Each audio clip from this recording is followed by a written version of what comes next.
Welcome to the Exploding Heads Horror Movie Podcast, episode 238, I think. Eight? Yeah, Eight sounds good. Yeah, it is. It's that good. sounds good. I don't know if it is, but it sounds good. Yeah, man. Holy smoke. 12 away from the 250 show, the big 250 Yeah. show. And I'm starting to get like worried that I haven't got that's still a ways away. Like that's still months away. But for whatever reason, Yep. because you hear the number, and I mentioned this the other show, I don't know, I get antsy because there's so many slashers that I feel like I still haven't watched, but I'm doing well. I'm starting to, it's just you get a couple more in here and there. I'm trying to watch new movies and slashers. That's pretty much what I've got Well, it down to. me too, actually. The thing is, for me, I know exactly how many more. I'm at 110 now. I'm at 110 that I've watched for this year, including tonight's two movies. And what do I have left? Because I made a new list because I had the 1 to 200 and I was doing the randomizer thing, right? And it kept coming up and it was always things I already saw. I'm like, you know what? Let me just make another list, but I don't want to take them off the letterbox list because it's an even 200 and you people can look at it if they want to follow along, etc. So I didn't want to remove them from the list. So I actually What do did you mean, it you people? Let's go to manually. I did it. So now this is how many I have left. Let's see. Okay, it was 73, but I think I've watched one or two from that list now over the last couple days. So now it should be 71, unless something should come up that I didn't know about or something. And I think there's a couple I'm not going to be able to find. We shall see, but like that Makaha movie, whatever the hell it's called, that Nightmare on Elm Street Bollywood movie, which I guess is supposed to Oh, be good. where the Um, fuck didn't they watch that? Wasn't it on Shutter? Wasn't that on Shutter, or am I mistaking that for another one? There Maybe was it a was. Bollywood Nightmare on Elm Street one that was, but it wasn't called that. It was something. It's called something else. And it was fucking Oh, bad shit. Um, I'm at 129 slashers, and I'm nice. at 19 films, horror films for 2024, inclusive of the two that we watched tonight, which also added to the slasher list because we're going to be doing Founders Right. Day and Departing Seniors, both slashers from, again, officially this year, released this year officially, even though I think Departing Seniors might have a 2023 date, but for film festivals or whatnot. And I guess Right. I thought that was going to be more major release, and we'll get to it later. I won't blow my load yet, but I didn't realize it was a low budget film, and it really was. We'll get to it. We'll get to it. But yeah, I'm enjoyed. I mean, like this year, even though I'm not jumping up and down with the two that we're talking about tonight, this year is turned. It's good. There's been some good content coming out, and there's been some great as well. But like, I watched Abigail as well, and it was good. I'm gonna watch that very soon. It's Yeah. next on my list because I only have 12 for this year. I have 12 for this year, but if I look at my letterbox, I have the watch list there, and I'm gonna say that. Let's see how many are on the watch list. Son of a. Let's see. Watch list. Here's how many I have. One, two, three, four, five, six. Seven or eight. No, I have eight on the watch list. Well, plus Amelia. Or what is it called? Yeah, Amelia, right? So that's Abigail. I keep saying Amelia. Nine. I have nine here that I'm gonna watch, and 12 all I have so far. So I don't know what to say about this year. Honestly, it just seems like another. I don't know. I again, it's probably going to be like it's been the last couple years where it heats up in the second half, like it always does. I remember last year I thought it wasn't going to heat up because it was so poor, and then it ended up being okay. It ended up being good. So I'll have Well, faith that it happens that way again. Problem is, it's just not like it was. And that's okay. It's not like it was in 15, 16, 17, in the teen years. It has not been since 2020, but it's been plentiful enough and there's been enough good things to choose from that we're still in a good period. You know what I mean? This is what I say so many times that the 80s, they lasted for so long, but they were really cooling off towards the end there. You know what I mean? And then it went into the 90s and they kind of started off okay with psychological thrillers and a couple of stuff that leaked over from the 80s, but then it kind of got cold really quick. I don't see that happening here. I don't think it's getting cold really quick. It's not what we had in the teens, but I think it's still, I think if you look at like 15 straight years, let's say 1978, until like, what would it be? 92, whatever whatever it's going to be, 92, 93. That's a pretty solid stretch. But if you look at, the 2010s till now, I don't know. I still think it's going to rival it when Yeah, it's all said and done. I don't disagree. Like I said, it's a good year.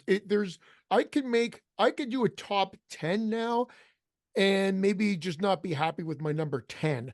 And I could add like maybe three more for 14, and the latter ones would be, sixes, six and a halves or whatnot. But the so I get it, because normally when we do our top 25, usually we're at the 7 or 7.5 range. Usually. Yeah. Or not 25, but you know what I mean. If like this year will be the top 24. Um, Right.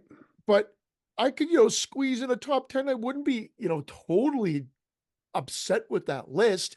And knowing that like Maxine is still coming Yeah. out, Right. knowing another Saw movie, knowing that well, there's a shit ton of other movies coming out. That Yeah. The you're right. Like Terrifier. yeah, like I mean, this is it. Like, there's going to be that second half that we always go through. So, maybe my list when I did that little video and I did my top five, or Yeah. that could That was good. shift, and most likely will shift. But I'm happy with the year. It's good. People are always wondering, oh, there's like three, I mean, like, yeah, I still think that I have three that I would say, yeah, they're great, that I'm going to rewatch multiple times and whatnot. So I'm happy with the year. It's just I can't make a 25 yet. But when have we ever been able to? When you're only halfway through the year. Right. You know what I mean? Right. It's early still. We're really just halfway through. And so I think that, obviously plays a major role into that. I don't think I think if you go back and listen to the shows, we're always hoeing and humming at this time of the year, going, well, Yep. this year and whatever. We always are. More so when Brandon was on the show, because he was Hmm. always sort of like Debbie Downer when it came to the year thus far. And then he Right. would blow the year at the end of the year Right. and I know. And swallow. I would say it'll turn around. Right. And swallow.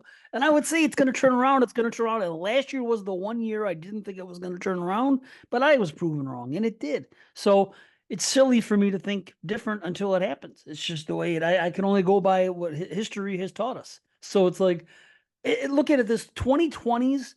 If they weren't as good as we thought they were, we wouldn't be able to make lists of top 20, top 21, top 22, etc. We would be struggling to do it. Usually, when we look at the list, it's like 7.5 or higher. So honestly, it's comparable still to the early 80s. If you look at the 80s, like we did that 1980 show, right, for 22 shots. Mhm. And just for the sake of argument, I want to look at my 1980 list here and see what my Well, that, ratings were, because I ended up doing like 25 of them, right?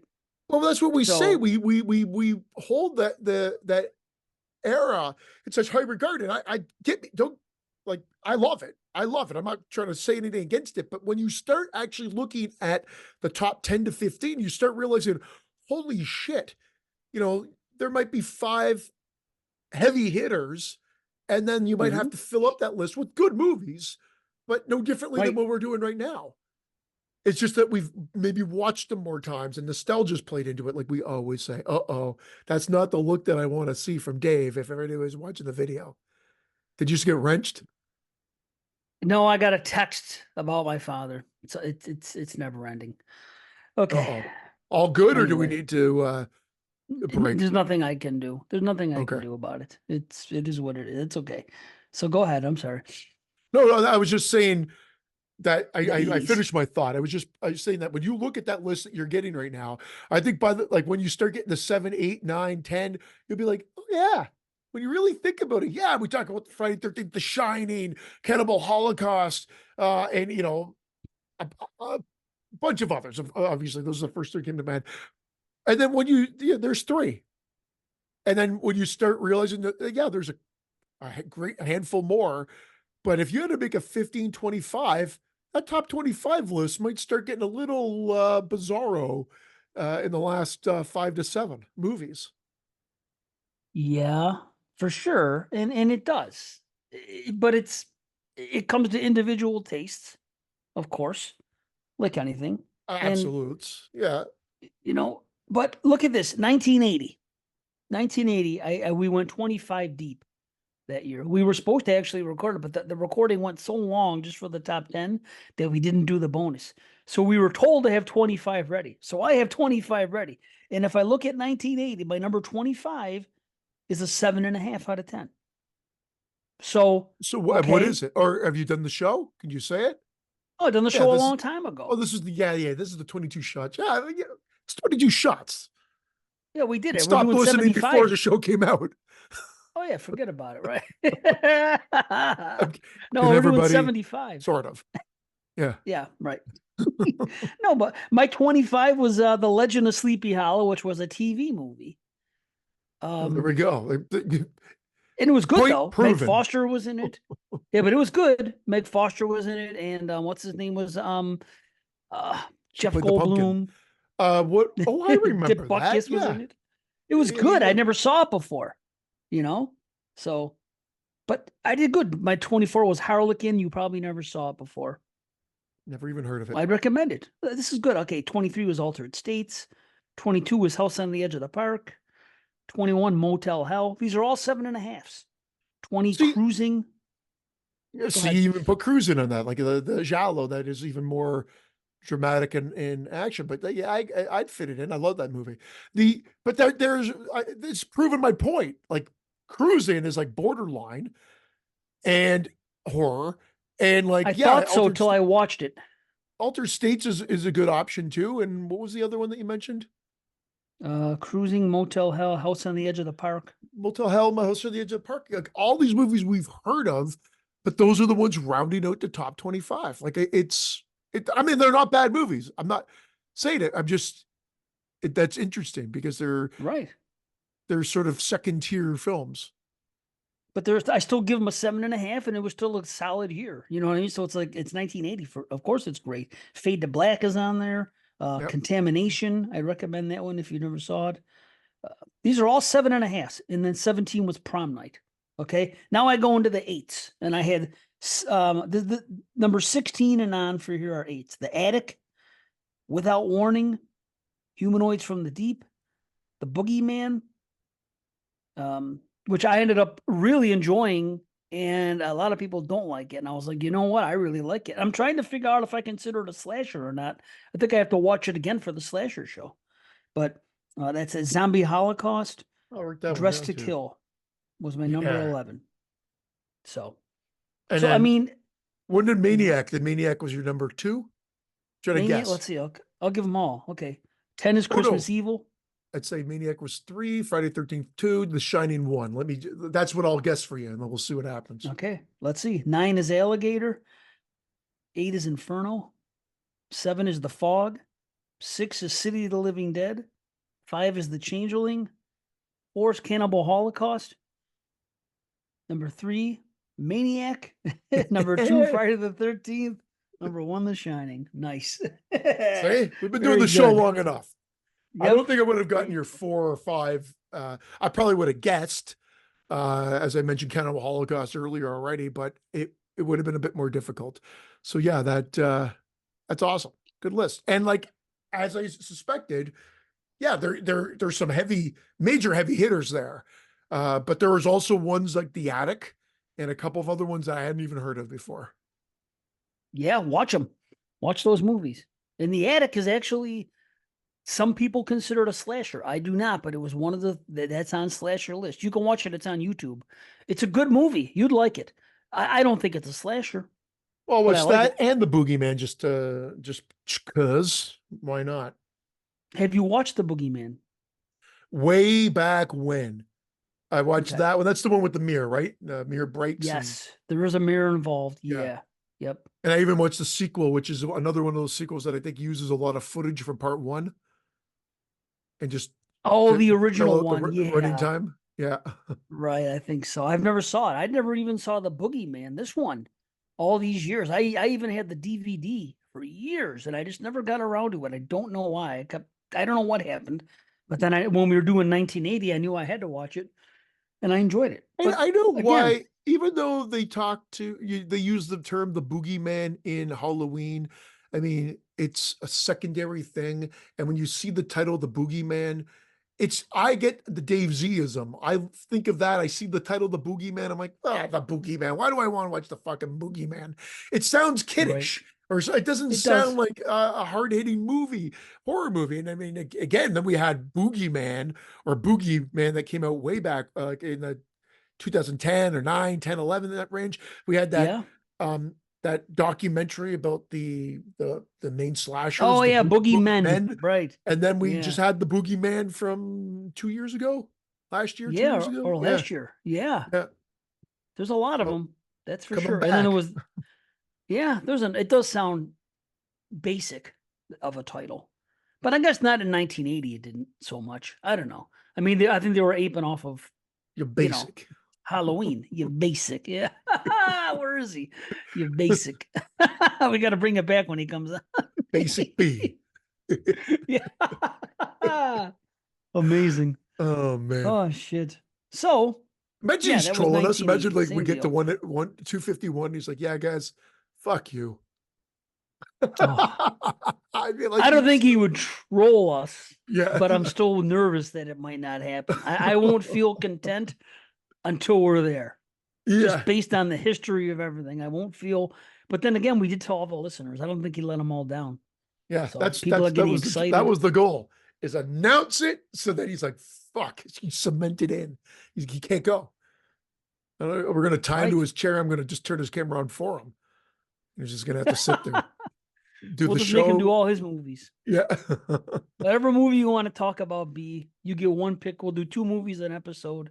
You pick one, whatever it is. And I'll he'll get him do to all the record ones like he an wanted to do. hour and then just like put little installments in throughout the other episodes. 5 minutes of B every episode. Imagine that. It's like a call-in guy, like he used Yeah. to be for 22 shots. He call it for 5 minutes every hour. All right, guys, this is what I got to say about this movie. You ever like listen to like a podcast and like one of the regular hosts isn't there? They go, well, so and so will weigh in this episode, even though they can't make it. And they'll just come in and they'll say like a few lines about, I watched the movie, but this, and this, and this. They used to do that with Jeremy sometimes on 22 shots. He didn't Yeah. make some of the And episodes, then but they he had to realized that it was record Jeremy, so they dumped that idea quick. it. Well, the best part about Jeremy was when they were doing all the Patreon picks, people were giving him. That's why he had to do them because they had tiers where you got to pick who watches what movie. So people were always trolling Jeremy, making him watch all these terrible movies, and then he had to weigh in on the episode just to get, he was married. He had to answer to the patrons. So Yeah. therefore, and that could be hell. Remember how we started off at Patreon at first when we were doing three movies an episode? Yeah, we and did it that was to ourselves all though. those. And then we We did the realized that same that thing. was like, yeah, Yeah. and it was just too much. It was too crazy. And in fact, we have to really kind of revamp those tiers. They haven't really been re-edited to kind of, because they're really, we don't really abide by any of those things anymore. So it turns out we apologize. But if you do want to take advantage of something like that, let us know. Because we are not following it really. We kind of abandoned that. It's just most people are in that $3 or maybe the $5 range factor, Mhm. but we haven't really answered questions or anything else. So But we would. yeah, exactly. So if you do feel like you've been fleeced, Oh yeah, fleeced. Mr. Fleece himself. Mr. Fleece. Oh, I want to fucking get someone to make a picture of him, right? With like a but he's like a lamb, right? And then someone's shaving it. I've been fleeced. That's great, isn't it? Chris A.K. Scott, everybody, Mr. Yep. Fleece himself. Maybe he's Yeah, got a Mr. back like a Fleece. wall. Like maybe he doesn't need like that'd be like, and then someone could just and shave his back. Maybe he's got like one of those like bear backs. Bareback, huh? Yeah, Maybe he goes bareback too. Who Vince's knows? favorite. Yeah. It's the best way to go. Fleeced. Have you ever heard that word before though? Since he used it? Did you No, ever hear that just as a term? because of Fleeced? his, I had before, obviously, but Oh, never. have you? Okay. Yeah, never since. Like other than us joking about it, never really since. But like But in that, vernacular, like he got boned. yeah, Fleeced? yeah, Oh, yeah. really? I don't know if I've heard that before. Fleeced meaning, let's see. Yeah, to take someone's money dishonestly by charging too much money or by cheating them. That restaurant really fleeced us. That Yeah. podcast really fleeced us. Although Chris looks like fucking Sloth from the Goonies, he's very intelligent. Oh yeah, sure he is. I'm kidding, Chris. Fleeced. Oh, he is Uh, intelligent though. I mean, I listen to his shows. I listen to whatchamacallit, a oh couple yeah, of those episodes. Dead Man's Party. Yes, I just this the most of those movies just don't interest me, Oh, so I because it's just the haven't passion. really. Well, I like I do they do interest me. The Most of them Passion of the anyway. Christ. He No, did it's that his one. passion. Like Oh, it comes through. Comes through. And then they got that other guy called the Ghoul. I can't get enough of that. Like the guy's fucking name's the Ghoul. well, he's Ghoulie. been around for. Telling him, I kept telling him to call him Ghoulie. Like I would call him Ghoulie every chance I had on that show. Like fucking the Ghoul. Ghoulie, Ghoulie Muppet. Yeah, you fucking Ghoulie Muppet. But Ghoulie Muppet. Oh my gosh. Yeah, the Ghoul's been around for years and years on Skeleton Crew. That's why he used to be like B with the phone calls of 22 shots, and he would call and he said, "Yo, what up? This is the Ghoul under your bed." That was his gimmick, the Ghoul, and then it just got shortened to the Ghoul. It was the Ghoul under your bed, and it got shortened to the Ghoul over time, and then in can out it be of shortened to the nowhere he Ghoul off comes the back show? Let's shorten it to the Ghoul off the show. off the show. Yeah, like meaning I don't want to record it anymore, Chris. Oh. Yeah, I demand someone better to fill my spot. I've got nothing against the Ghoul. It's just the fact he calls himself the Ghoul. I had no clue there was this history. The Ghoul under the bed. I kind of knew the Ghoul under your bed, and I'm kind of glad they just shortened formed it to the Ghoul. Uh-huh. But Yeah, he's been around like since the early days of Skeleton Crew, like 2012, 13, that time. Early times. So I mean, he's been around, the Ghoul. I never knew he'd become a podcaster, but he did. It works yeah, out. no, he's You know? good. He's good. Yeah. I'm kidding. He did buy $50. I think he bought like a Hard to Kill or some Blu-ray that was like available for like 8. He decided that he had to spend 50 for it, and they can't. What? They mock him religiously, and rightly so. I mean, that was the best. He's like, why did you Why? spend like, because he just saw it and he thought the other ones were going to be like, I don't know what he thought the other ones were, but I guess he thought that they were going to be like Region B and he didn't know if he could play them. So then he spent What? $50 and then Chris bought like one Wow. for $8. And I think it worked perfectly. Beautiful. A $50 Blu-ray, huh? Wow, forget Of like that. Hard to Kill. Not even like a great movie. Like a movie that Right. you buy Oh. like in a $3, bin. Isn't that highly regarded kind of? That's Steven Seagal, right?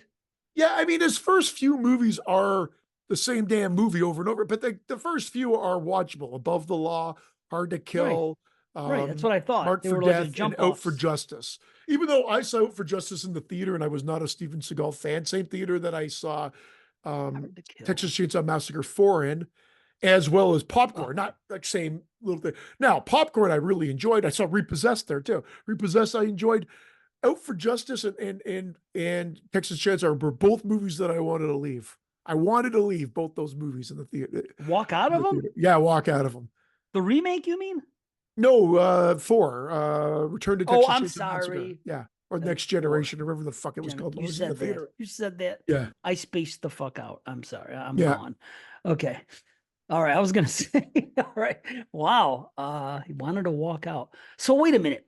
I my was thinking memory of is something. actually is so blurred on that I feel like I did walk out of that, but my girlfriend at the time wanted to see how it ended. So I can't Oh. remember now if we just left. As soon as that guy got up from the table, after the Illuminati thing, it was right near the end. We're talking about like Right. minutes left in the movie, and that guy just stands up for no fucking reason, just walks out. And you're like, I was like, what the fuck? Like that was, I had survived that long, but that was like the last straw. I'm like, I fucking hate this, but I can't Oh, remember because I do feel like I saw the airplane coming down. Now, I don't know if it's because I got out of my seat and was walking backwards out of the theater, but I like to feel like I left the theater for that movie, but I definitely wanted to, but I think my girlfriend wanted to stay to see how it ended. Actually, I know she wanted to. I just can't remember if we did or not. wow. I've never walked out of a movie. Never, because I didn't like it or for some reason.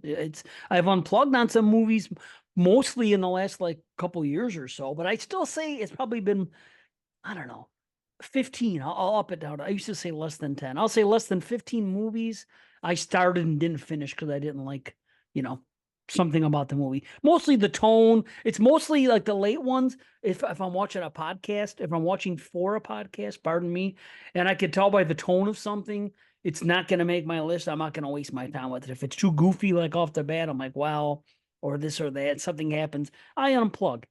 But I didn't used to do that at I all. But now I'm Did you rushing to get unplug? movies in for podcasts, you know? So I I've didn't mean to cut unplugged. you. I just want to ask. No, not butt plug. Did you unplug? Did you butt plug the show? Can't even spit that out. Did you unplug from the two movies we're talking about tonight? Because I fucking did. You unplugged them? I no, I mean I meant like not. I didn't turn them off, Okay. but I was so dissing. I was not engaged in them at all. Interesting. No, that didn't happen to me. But then again, maybe I was buzzing, maybe I wasn't. I don't know. But I didn't unplug.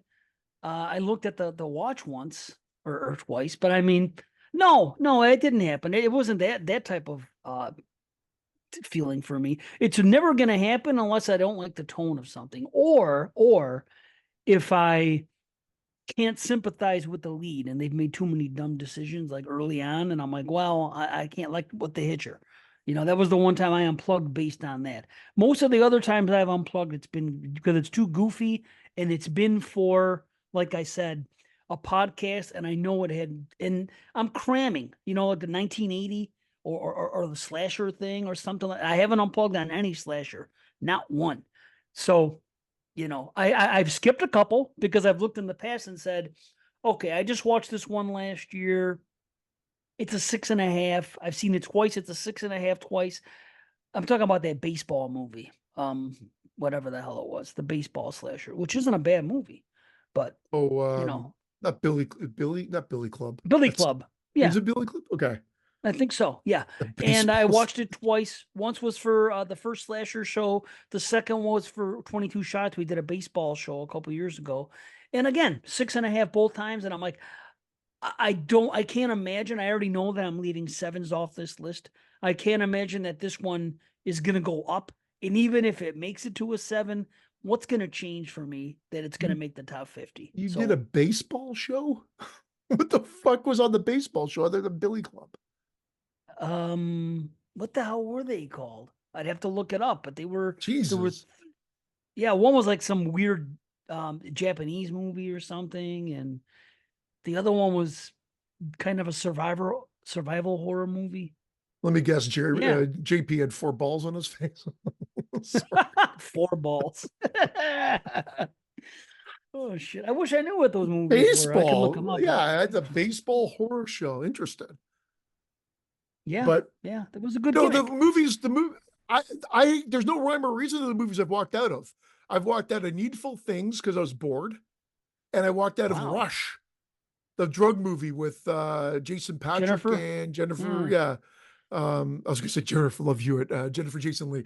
And I don't know what it was. I just was not into it. They were just boring the shit out of me, and I was in a mood. So then we left. And Out for Wow. Justice, I know my buddy wanted to see because he was a Seagal fan. I think we stayed to the end, but maybe my buddy and I were just too like silly, so that we didn't want to bug anybody, so we left. And I think maybe he came out after. Like again, it was we watched majority of the movie and then left.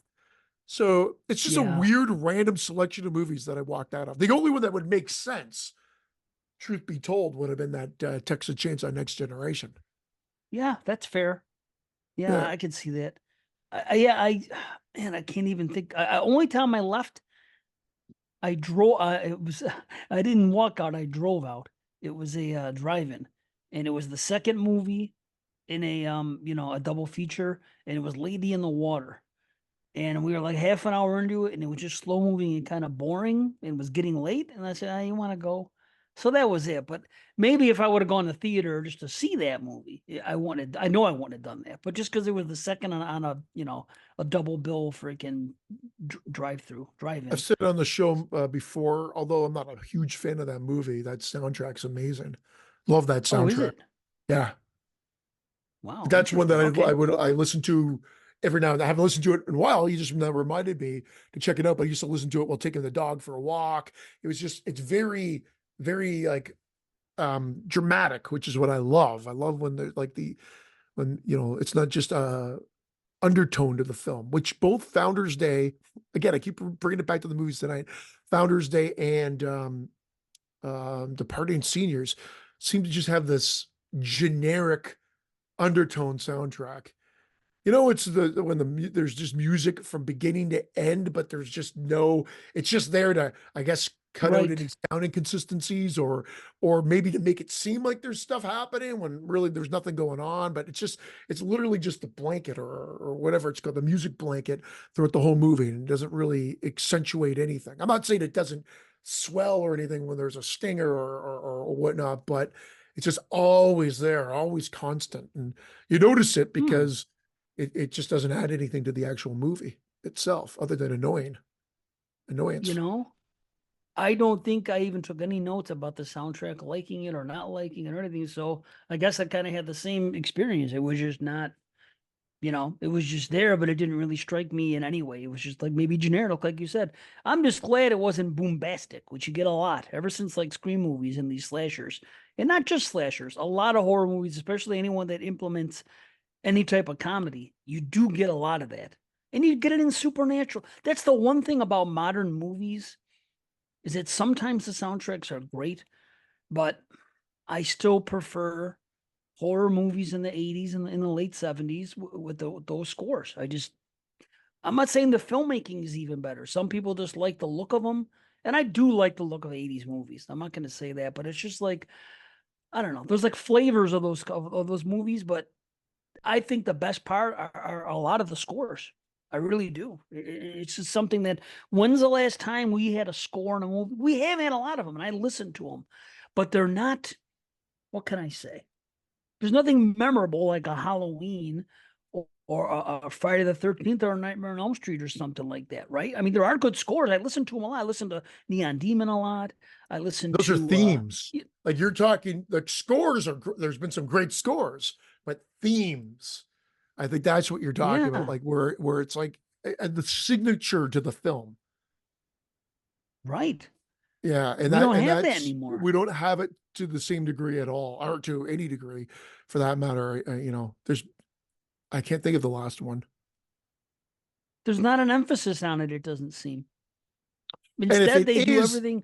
if I it don't is, know. it's like Masks from 2011, where it's like repetitious. I do like it, but it's because it's Hmm. repetitious, and that's why. And that's something got an kind of Evil Dead trap as well. That was from the 80s, but I mean that was just repetition. It kind of gets it in. Right. There's a little bit of that, like when you really think of Halloween and whatnot. Like they've got like three three elements to it. You got Laurie's theme. You've got the main credit, main title, and then you've got like uh, uh The shape stalks and all that. dun Yeah. dun dun dun. Yeah. I'm Right. not And then you doing it got any justice. didn't, Yeah, that's when it gets fast. didn't Like the that shape that stalks. yeah. Yeah.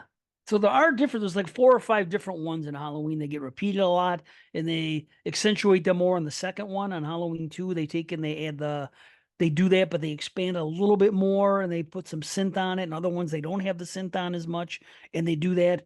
Then they go to Halloween 3, which to me still is my favorite thing to listen to, just as far as the score, because it has the ideas kind of that they had in 1 or 2, but no two tracks really sound alike. They're all individual, like Yeah. compositions, and they're all so good. They were just peaking at that time. So, but the thing is, you know, I just don't like that boombastic freaking loud noises in a slasher. I don't want to say it takes me out of it. I guess it's just modern filmmaking, but I wish all so many times you see movies trying to take it back to like 80 slashers, but they always seem to still have those loud noise freaking Or that's what scores. they fuck up with the score aspect of it. Yeah. They're doing everything else, but they're not doing the score aspect, it And seems. it's a carryover from the Scream movies. It really is. That's kind of what started it. And instead of like Scream is 96, and you can't tell me that one of these movies tonight is very Scream influenced. You could just tell. And it's Oh just yeah. so weird that like this long after that this is still the what they're going with. They're going with a little bit of comedy here and there, and they're going with scores like that. And it's just like that's okay and all, but like Friday the 13th and Halloween, 78 and 80, you know what I mean? They weren't still doing that freaking 25 years later. Other stuff came along, Scream came along, and those movies came along, and they started changing it up a bit. And it was fine for a little while. But it just seems like they're still regurgitating the same type of post, Scream stuff. And it's just like they got to move on to something else now. I mean, it worked for a little bit, but there's something I want to bring up later when we actually do talk about these two movies. But it's just like it worked for a while, and now they're doing this new thing with the supernatural stuff and everything, and it's all good. But it's just like I don't know. They need. I wish they would change the score. I wish they would kind of like slashers need to be reinvented again. They can't keep regurgitating what we saw in the 90s All at this this, what they're point. doing right now is they're regurgitating what is in the 90s, but now with the woke culture, which again, I have nothing And that too. against. Well, I have nothing against it, but like both these movies tonight, it definitely is it's a heavy influence on that. Not Yeah. again, nothing wrong with it. It's just interesting that both of them, it was right in the forefront. And I've got to ask, and I'll ask like our There's a listeners, lot because of it now. I know we do have gay listeners. And I can ask Vince when he checks it out too, because again, I'm looking at it from a straight guy and whatever. I don't care, but I just felt like really like I find this is this welcome? So Pandering? when you watch it, when they watch it, when you're gay and you're watching these movies, you're like, finally, this is awesome. I really appreciate this. Or you're like, ah, come on, guys. Now I'm offended because this seems like it's just forced or whatever. I want to know what the gay take is. Right. My take is like, okay, now how many more can they do? It's done. Right. And so I feel like it just rinse and repeat. Like, is it always going to? I mean, again, I don't really care, but maybe I do, and was why the reason I'm bringing it up. But it's just more along the lines. I just feel like again, when will this get old? When will this be like, okay, now enough's enough. We've done it, or is this just here to stay? And I guess it is here to stay because it's just movies now. But I want to know what the take would be from the gay perspective. There is a lot of that going, So and Brandon, everyone has a please different. chime in. Basic B, Oh shit. Basic and it's B, basic yes. anal. Well, there's a lot of it's just like some people like, and I can tell you this from experience. Movies that I used to date a girl, a black girl, and she didn't like seeing tokens in movies. She thought that it was almost like a pandering thing, like, oh, now they feel they have to do this because That's what of I'm. something. They're only doing it because they feel the pressure that they have to. It's not genuine. And it's almost like I want to say, how That's what many I'm times have curious you about. watched a movie? What everyone's different. It's just individuals. But it's like how many times have you watched something and we've said this many times, maybe not me, but a lot of people have said it. They see like a group of friends hanging out, in a horror movie, and they're like, this group would never be together in real life. You wouldn't have these 6, 8 people together. You're not, this person wouldn't be hanging out with this person. This wouldn't be here. This wouldn't be, etc., etc. And are we at the point now where it's like, okay, would people say that too? There has to be a gay, there has to be a minority, there has to be this now. And it's just like, I wasn't even going to bring it up because I was almost afraid of anybody getting the wrong idea. But Well, as I'm it's watching the such one a. movie, That's exactly it. It's such a topic that you have to. I feel like you have to tiptoe around to not feel Yeah. like you're being offensive. I think what happened was, Dave, it was what they did and what they were doing at the latter part of the 2000s into the teens was that it would be the quote unquote token person. And that could be offensive to say too, but it'd be token minority, token gay, whatever it Right. may be, character. I hope I'm Hmm. not coming across as ignorant or offensive. I'm just saying that that's what it felt like they were doing. And what they've shifted towards is now that they're the main characters. So that's the difference. I guess it's now making it in the forefront. And so be it. It's just interesting that the two last slashers I watched, both from this year, that it was a main component of both movies. And you do see a lot of that now in a lot of in these modern slashers. So it's just like it's it should be all inclusive. Of course it should, but it shouldn't be done to the point where it's like, you're questioning, are we being force fed it too much? Now, here's the thing what happened. Like Ryan Murphy, gay man, usually has gay things in his shows. And that's whatever. That's what do I care? Mhm. I enjoy everything he does, regardless of if they're gay or straight. But to me, it was like, okay, I could see him, saying, you know what? Now that I'm running this and this and I can do it, I'm gonna put gay, leads in my thing and get, you know what? I'm gonna have it more because I didn't get to see this growing up as a gay person. Now that I can do it, I'm gonna put it out there. So I do understand that 100% with his work. So I don't know if I'm being uh, Well, is it Vince, wrong for me to say it in other oh, things? But let me ask you this. I was yeah, watching the beginning of which one was it? Was it Departing Seniors? I think it was Departing Seniors. Okay. And in the first can't two even remember now. minutes, Yep. I see um a Latino guy and a black girl having conversation. I go, these are probably the main characters. So I tell my daughter this as we're watching it. I said, well, I even put it in the notes. I said, I'm going to predict there's going to be a gay character too. Little did I know that the lead Latino guy Yeah. was a gay character, and then there's going to be two more gay characters. So as soon as off the bat I saw that, I had a feeling it was going to go in that direction because it's so predictable. Is that a good thing or a bad thing or neither? I don't know. But and I asked her about this, and Well, it's just she, more interesting. I want to hear what she said too, but it's just that both movies had it. I don't care. The downfall is it fails as a slasher, which we'll get to later as well. oh, But I that's mean, another right. what did she say? Well, I asked her. I was like being mixed and gay friendly. Possibly even gay, my daughter. I don't know. I don't know. It's not my business yet. She's still young and she hasn't really had any real partners yet, which I'm very happy about that. But one of her best friends is trans and everything else, and she has, gay friends. So obviously she's not anti, and I'm not. But it's just like she has, you know, what's the word I'm looking for? Um, stake in the game or something like that. So she has it. She has this Yeah. going on. So I go, what do you think about that? She goes, well, and she used the word. She goes, it's okay. It's just not. It's unfortunate when everyone's just trying to be woke to do it.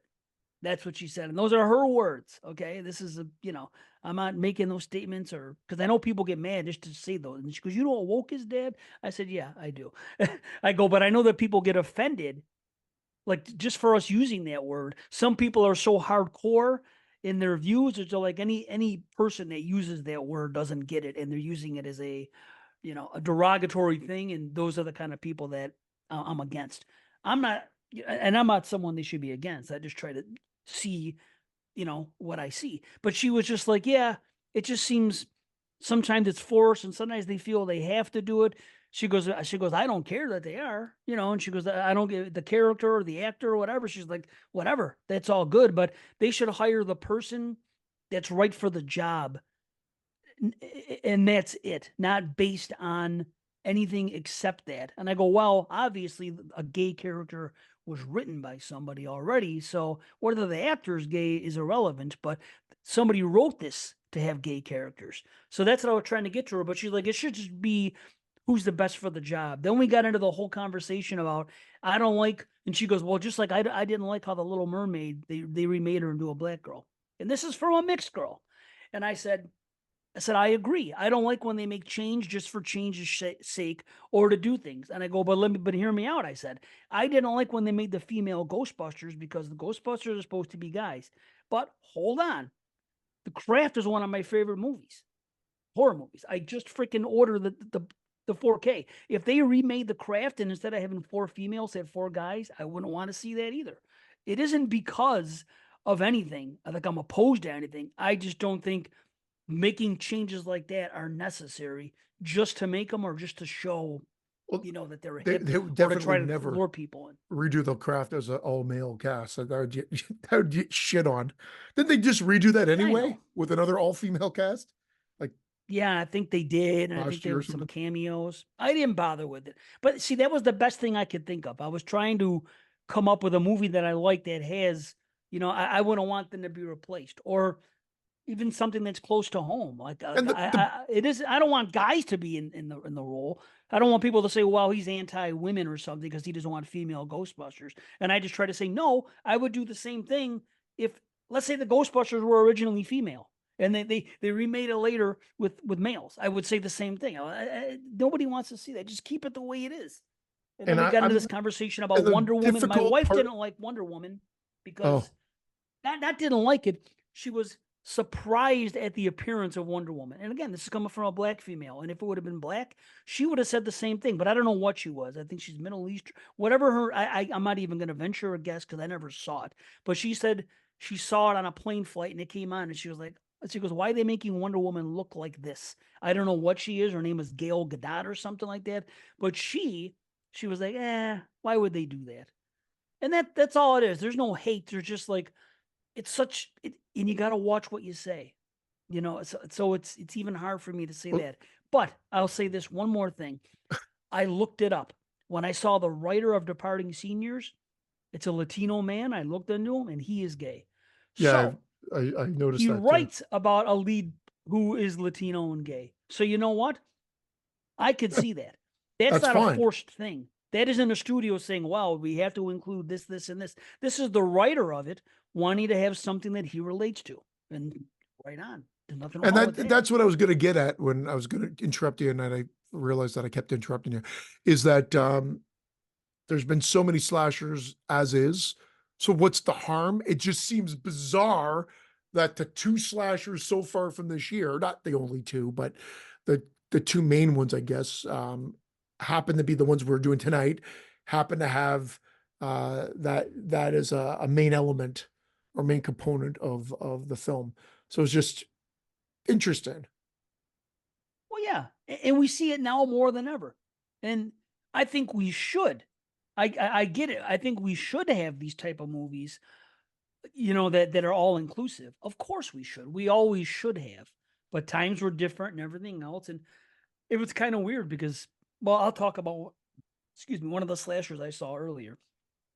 Not one of these, just like, on the what we watched, if we have, if we're gonna do that, about something I saw that I thought was kind of progressive for the time because it was like the late 70s. I was like, oh, look at this. They have a gay character and he's like portrayed as normal. He's not portrayed as, you know what I mean? He's not there for comic relief and he's not there, it was just a person who happened to be gay. So be it. And it's their character and what, but it wasn't like the focal point of everything. And that was cool. Very progressive for the time. Now we're going to see it. It's just that when does it become too much where every other movie is like that, where people are going to be, and then all of a sudden, if somebody does complain about it, they're going to come off as homophobic. So it's, that's why I always try to go to the source. If I'm talking about something, I want to talk to somebody that is gay or has a lot of gay friends or whatever, or is in that culture. And obviously, I live with people and I'm close to people that are, African American. So it's real easy for me just to talk to them. And it isn't just my daughter and my wife. I do have other friends and I can ask them and have conversations with them about what they think about this stuff. And you'd be surprised at some of the stuff. It just seems people that are wrapped up in politics are one way while the others are another way. Like if somebody's really, like left leaning, like really hardcore, um, and they happen to be a person of color, they are going to have a different opinion than someone who's not wrapped up in politics and is a person of color. That's what I've noticed. But that's regardless of skin color or sexual orientation. If they're wrapped up in politics that deeply, they kind of put that spin on every little thing, and that's just what they concentrate their life on, and that's their choice. So, but it's tough, man. I hear you. It's tough, and it's even tough to talk about it because you don't want to come off the wrong way. But anyone that really knows me knows what I'm about. I mean, how could they by this point Same if with they me. don't? Same with me. Right. It's just a question as I guess the bigger question would be when will it become just like we don't even bring it up anymore because it's a non-issue. I don't know if that will ever be like No, it we'll won't. just get used to it because again I don't care. We'll just get Right. used to it. I guess it will be my kids' generation.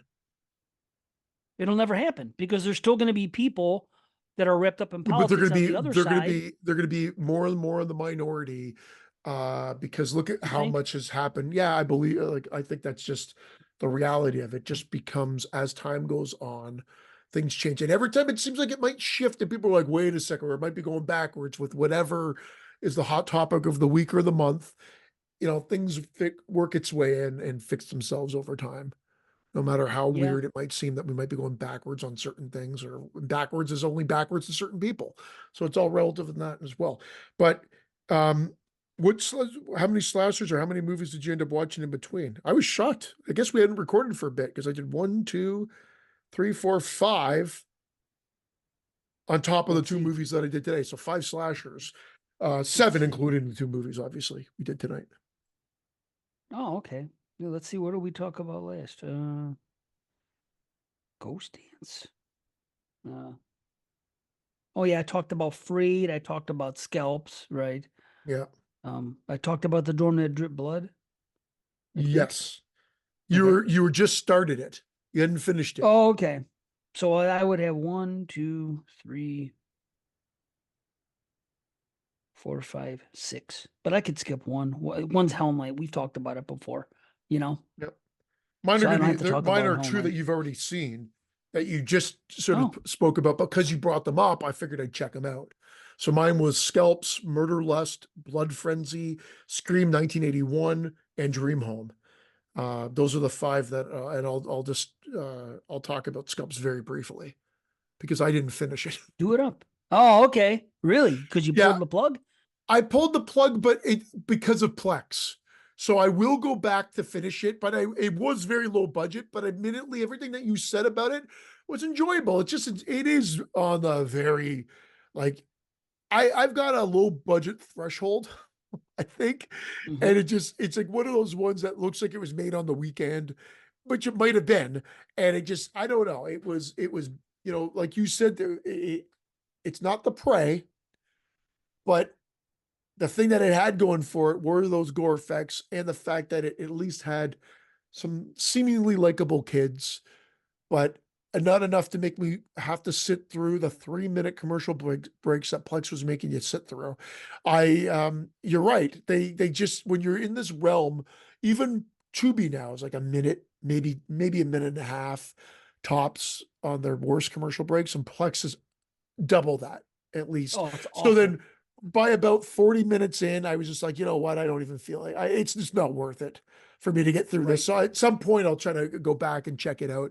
But I like how they just opened up. It looked like they said we need an opening hook.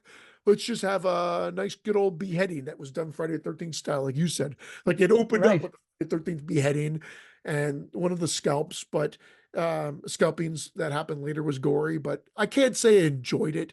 It would definitely be lower than what you were saying, but again, I can't fully rate it because I haven't finished it. I only watched the first half. So I'll have to go back, but I definitely know it won't be list worthy just based on my first half experience. Yeah. I wouldn't expect it to be. So, but that's okay. That's all right. So, okay, I'll talk about this one because man, this took me by surprise. I'm gonna try to remember. It's the one that it's been the longest since I saw. But it's called Girl School Screamers. Have you ever seen this one? I I know the title. I can't remember. They all start blending together like that Doom Asylum, Splatter University, Girls. I think I did, but I remember fucking nothing about it. Okay, well, it's from '85, and I'll read the synopsis. It's easiest that way. 7 college girls spend the weekend at an elegant estate, which begins as a fun-filled adventure, but ends in a nightmare of gut-wrenching terror. So it really looks good. You couldn't find it anywhere, but it was on YouTube. But then I ended up Oh, nice. seeing that it looked really good on YouTube. I was like, wow, look at the quality of this. And then I come to find out that it's sourced from a Vinegar Syndrome Blu-ray. So they took it in, they do what they do with it. It looks nice. Um, there's actually like a scary kind of start to it. There's a haunted house situation, and there's like this guy that comes out. It's like a worm face, almost like Fulci type looking thing. This is a very strange. It has different things. It has some supernatural stuff, some Fulci stuff, and slashing.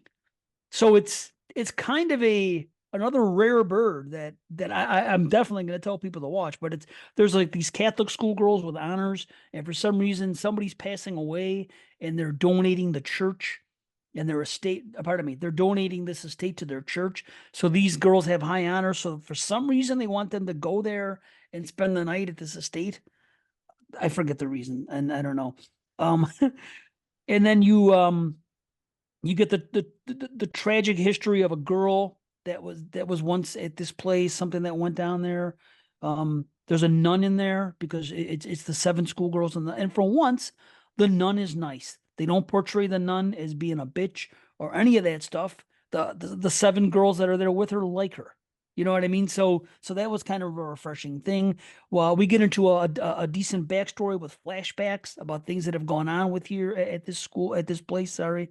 But then 45 minutes in, no kills, and there's 8 people in the house. So what's going on here? Jesus Christ, really? Yeah, yeah. I did like the score, and then 49 minutes, you get a kill, a weird one, but it's okay. Ultimately, the kills aren't gory, but they're done with style and blood, and that was actually good enough. There's some bad sounding S's when they talk, like the sound quality. It's like they could have used a pop filter like this one, because every time they say something, it does something like that, and it can be a little annoying. Say girls screamers 5 times fast. Right, yes. Yeah, it's awful. And then there's a good kill, and it kind of goes more into like Fulci and Raimi type stuff going on. Ultimately, it's a crazy story, but I just dug it. I just dug the movie. It had a wild finale, and I like it. So I'm going to recommend Girls School Screamers. I'm just going to tell you, it's going to be a 7 for me. Whether it's going to make the list, I don't know, but Wow. it took me by surprise. I enjoyed my time with it. So there you go. Holy shit. I wasn't expecting Yeah. that. Yeah, check it out. Worth your time. My next one, again, as I was just sort of going through the Tubi list under their slasher column, was Murder Lust, which looks like a slasher through and through from the cover. It's more of a character study, I guess, if you will, when you actually watch it. It's slower. I thought I'd turn this off. Somehow, I will tell you that it kept my interest. Although it was slow and whatnot, and not gory, and it's mostly choking kills and whatnot, the main character kept my interest. I didn't love the movie. I will never watch the movie again, but I thought that he was decent enough that I stayed with it till the end. It's a low budget What? film, but I was okay with it. Everything about It's it. newer, It's not right? well made. It's not well made. But somehow it was intriguing enough, or he was intriguing enough for me to stick around and watch it. It's a newer movie or no? No, it's from 87, I believe. What the hell's the matter with me? Wow. It Okay. looks, if you see the cover, you'd be like, oh, it's one of those very familiar covers where I think in the foreground, it's him with holding a knife. And in the background, there's a girl screaming on a bed or whatnot, and I guess it is a little misogynist, no different than any of the like ones like Don't Go in the House, or Don't Answer the Phone, Maniac. But ultimately, Oh, I remember yeah, this cover. but it's not, I'm not recommending it. I was just shocked that I stuck with it. it's not a movie I would normally see Right. that I'd stick with. I'd probably rate it a 5.5, 6 out of 10 tops. Tops. I'd probably 5.5 because I never would want to watch it again. But I was Right. just a little bit more surprised that I stuck with it. And I base it mostly on him. And I guess, with Wow. doing some quick skim readings of the reviews, I guess some people have compared it to Henry Portrait of a Serial Killer. It's not that level Yeah, come by on. any means. No Right. way. Not even close. But I was Wow. again very shocked that I stuck with it. So Wow. So would you consider it a slasher or not? Ultimately. I mean I'd say it's that serial killer movie. If like Henry, more like Henry. Okay. You Yeah, know what I mean? not a slasher then. Not a Yeah. slasher. I don't Are you think Henry's considering a slasher. American Psycho a slasher? See, I never that one, never I really know thought of it as a slasher. neither do I. I don't think of it as a slasher. But again, and because I love the movie, but I don't think of it as a slasher film. But I can see maybe some people arguing it is like, Wow. Never thought about it. Damn. When I think about the kills, yeah. they're kind of slashery, right? I mean, wow, I don't know. It doesn't seem right calling it a slasher for me for some reason. I don't know why, but But it's because like even when I look at the IMDb, not that you have to, there's not the be all end all. Well, there's the IMDb end all. Sorry. Whoa. I apologize, guys. But it says dark comedy, slasher horror. psychological drama, serial killer, workplace drama, crime, and horror. So Hmm. it doesn't actually say slasher, where a lot of them will say slasher horror or slasher. But I wouldn't like if one of our guests has it on their thing, I wouldn't be opposed to it, but it would rank really high if I was to include it on my That's list. just it. Yeah. Do I But want I to don't bestow that on it? but I don't actually consider I've never thought of it as a slasher. Funny enough, I just never have. No, me neither. So why do it now? And I'd rather use the top 50 to showcase some movies that maybe some people haven't heard of as much Yeah. instead of just, So we might that's be what I like about this. repetitious. We will be repetitious because we're going to be probably um, reiterating this when we talk about the list that, it's not going to contain American Psycho. It's not going to take, well, or Texas Chainsaw, but Texas Chainsaw for the valid reason that there's, it goes Too against many any of the sequels. rules. Yeah. That we set up. Right. So True. So yeah, I guess it won't. We'll see. Somebody puts it on their list, so be it. That's the way I look yeah. at it. I'm not comfortable with it. So, and you're the same way, and that's fine. Okay, so I'll talk about this one. This one's always been kind of I want to say a guilty pleasure, but I don't really believe necessarily in guilty pleasures. It's just that I feel like I enjoy this movie more than most people, and it's Fatal Games. Oh I yeah. just, it's, Yeah.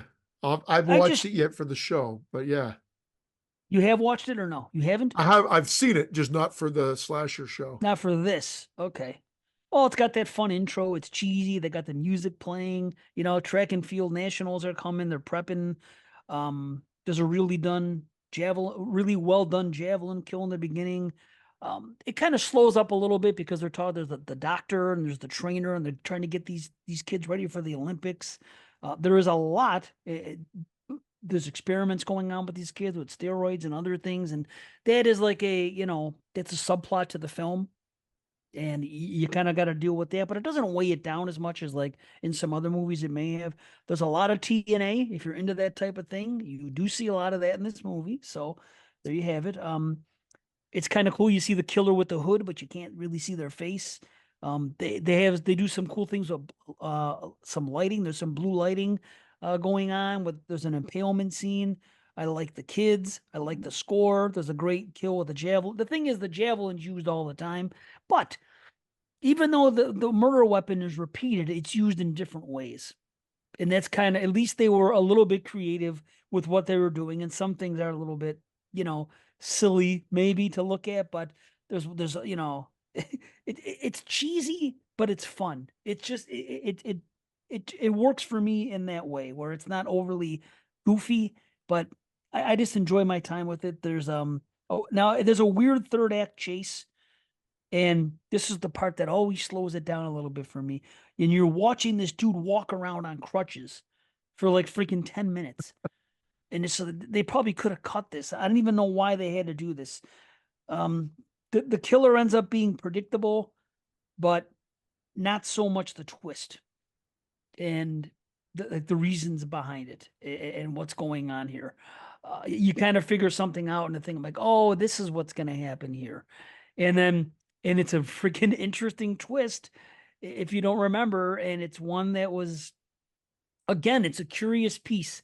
Watch this movie just for the twist. I mean, there's more going on, but to see the way it happens, you're like, oh, okay. That's what I love about these 80s slashers is that when they get to the twist and the explanation at the end, they were pretty creative in different ones because that was a big thing. I mean, when Friday the 13th did it with Betsy Palmer, it seemed like all the other movies were trying to have, okay, let's give a good reason for the killer. And that became a thing. And that's, I don't know, like nowadays, I think that's kind of lacking, and I think that's going to show in like the movies we talk about later. But it's just like, that's the reason. But whatever. And there ends up being a good finish as well. And again, it's another 7 out of 10. So watch Fatal Games. Yeah. No, I remember really liking it, and I don't think I think Brandon brought it up for the show, and I can't even remember if I watched it for the 50 show the last time, but he was the one that brought it up, and then I ended up watching it afterwards. Out of all those movies I watched, again, I'm going by memory. Uh, so my next one is Blood Frenzy. Uh, One of those ones that came in those oversized video boxes back in the day, when you're in the video store, if it wasn't porno, there was a handful of horror movies that had them. Yeah. And Blood Frenzy was one of them with that Jack in the Box and the knife, the bloody knife. And it takes Yeah. place in the desert, and it's not a very good movie. Right. But it has some gore. What people don't talk Yeah. about is it actually does have some gore. It's just not a well-made film. But Mm. it's boring, but I watched it all the way through, and I definitely use the YouTube 1.25 speed or 1 point whatever speed, and that helped you get through it. But they try to at least give it a good final act. They try to. I can't say it's successful. It's not a well-made movie, but again, there's a couple, bloodier kills than you would expect from it. You think there's going to be nudity, but there never is.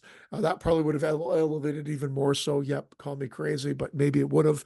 And so there's none of that, even though they tease that for a bit. And although there's so many characters, none of them are all that interesting. So Yeah. it's one that I wanted to rewatch for the show again. It's not going up by any means. It's a 4 or 5 out of 10. Like it's not a good Shoot. movie. Looks like I'm skipping the right ones. Every time you rate one like low like that, it's one that I didn't bother with. Yeah. So at least I'm It's doing that. more that now I'm going by nostalgia of like I gotta watch that again because I remember it's not great, but I remember that video box and it is just a standalone slasher. So I'm rewatching Yeah. it for the show. However, you get what you get. I should have just Yeah. remembered, yeah, it's not gonna make any list. Right. So I automatically disqualified anything that I rated below a 6 the first time around because I know nothing's Yeah, going to go from a that's a five good and a half to a idea. 7. And that's been my plan since that's what I've been doing this whole time. So even some movies that I put on the 200 list, there's a couple. I see it was more for me, but I think there's a couple that I looked at and I said, okay, what did I rate this the first time, and what do I think about it? What did I take away from it? I'm like, this movie doesn't have a chance. I'm not even going to. I'd rather focus on first time watches and in foreign ones that are all going to be first time watches as well. But so far, at least I've been okay. Not that I haven't seen bad movies because I have, but that can't be helped. Now here's one. I have to give this movie a lot of credit because it was filmed in 1976. Okay. And this movie, well, I overlooked it when I talked about the history of the slashers. I might have just like said something in there because of the year that it came out. But ultimately, this movie, uh, it's quite important when you look at the history of slashers because of what they were doing in this movie, and it just kind of gets overlooked for that reason, or not for that reason, but for other reasons, I guess. But oh yeah, okay. Every time I say something, I type what I'm going to type. I typed overlook in IMDb because I said the word overlook. Anyway, the movie is Savage Weekend, was released in 1979, but Oh, it came Brandon out in. hated this movie. Hated it. I think it Well, was on his bottom. I'm not gonna blow it, okay, Yeah. but it's important for the history of the slasher. But keep in mind, it was filmed in 1976, only after, you know, the ones we've seen like Torso and Black Christmas and Texas Chainsaw.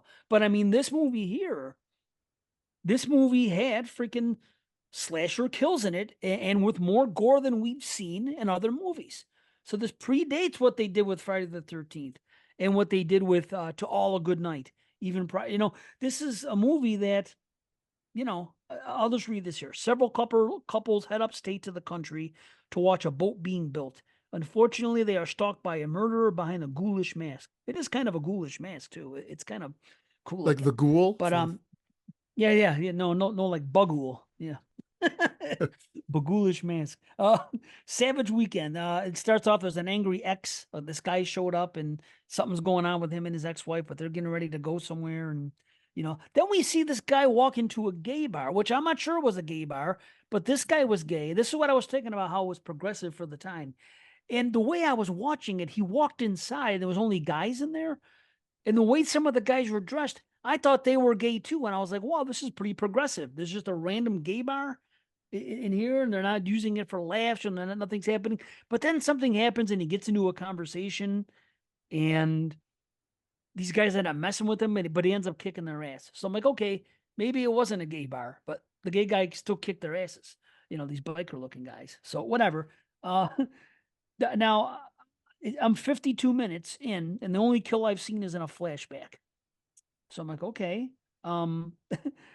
And now we get there's a pretty girl. We get some TNA from her, if that's your thing. Now at one point there is this, we know the killer, but we don't understand why he's free, because there's this guy who is shown, and he's wearing this mask, like a beekeeper's mask, because he's doing some work. He's like not a beekeeper, but something like that.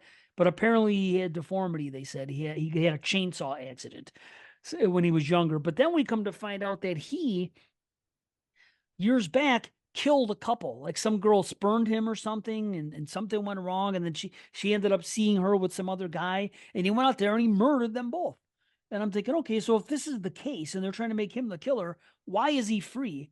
I don't know. I don't know what the deal is.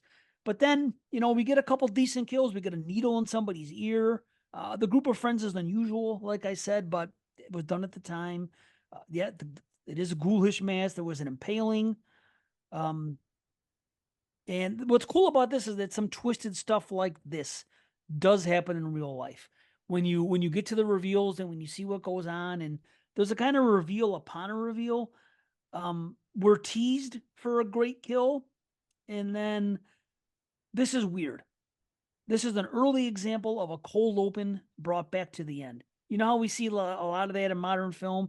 We see something in the beginning, but it actually ties to the end. Mm-hmm. That happens in this movie.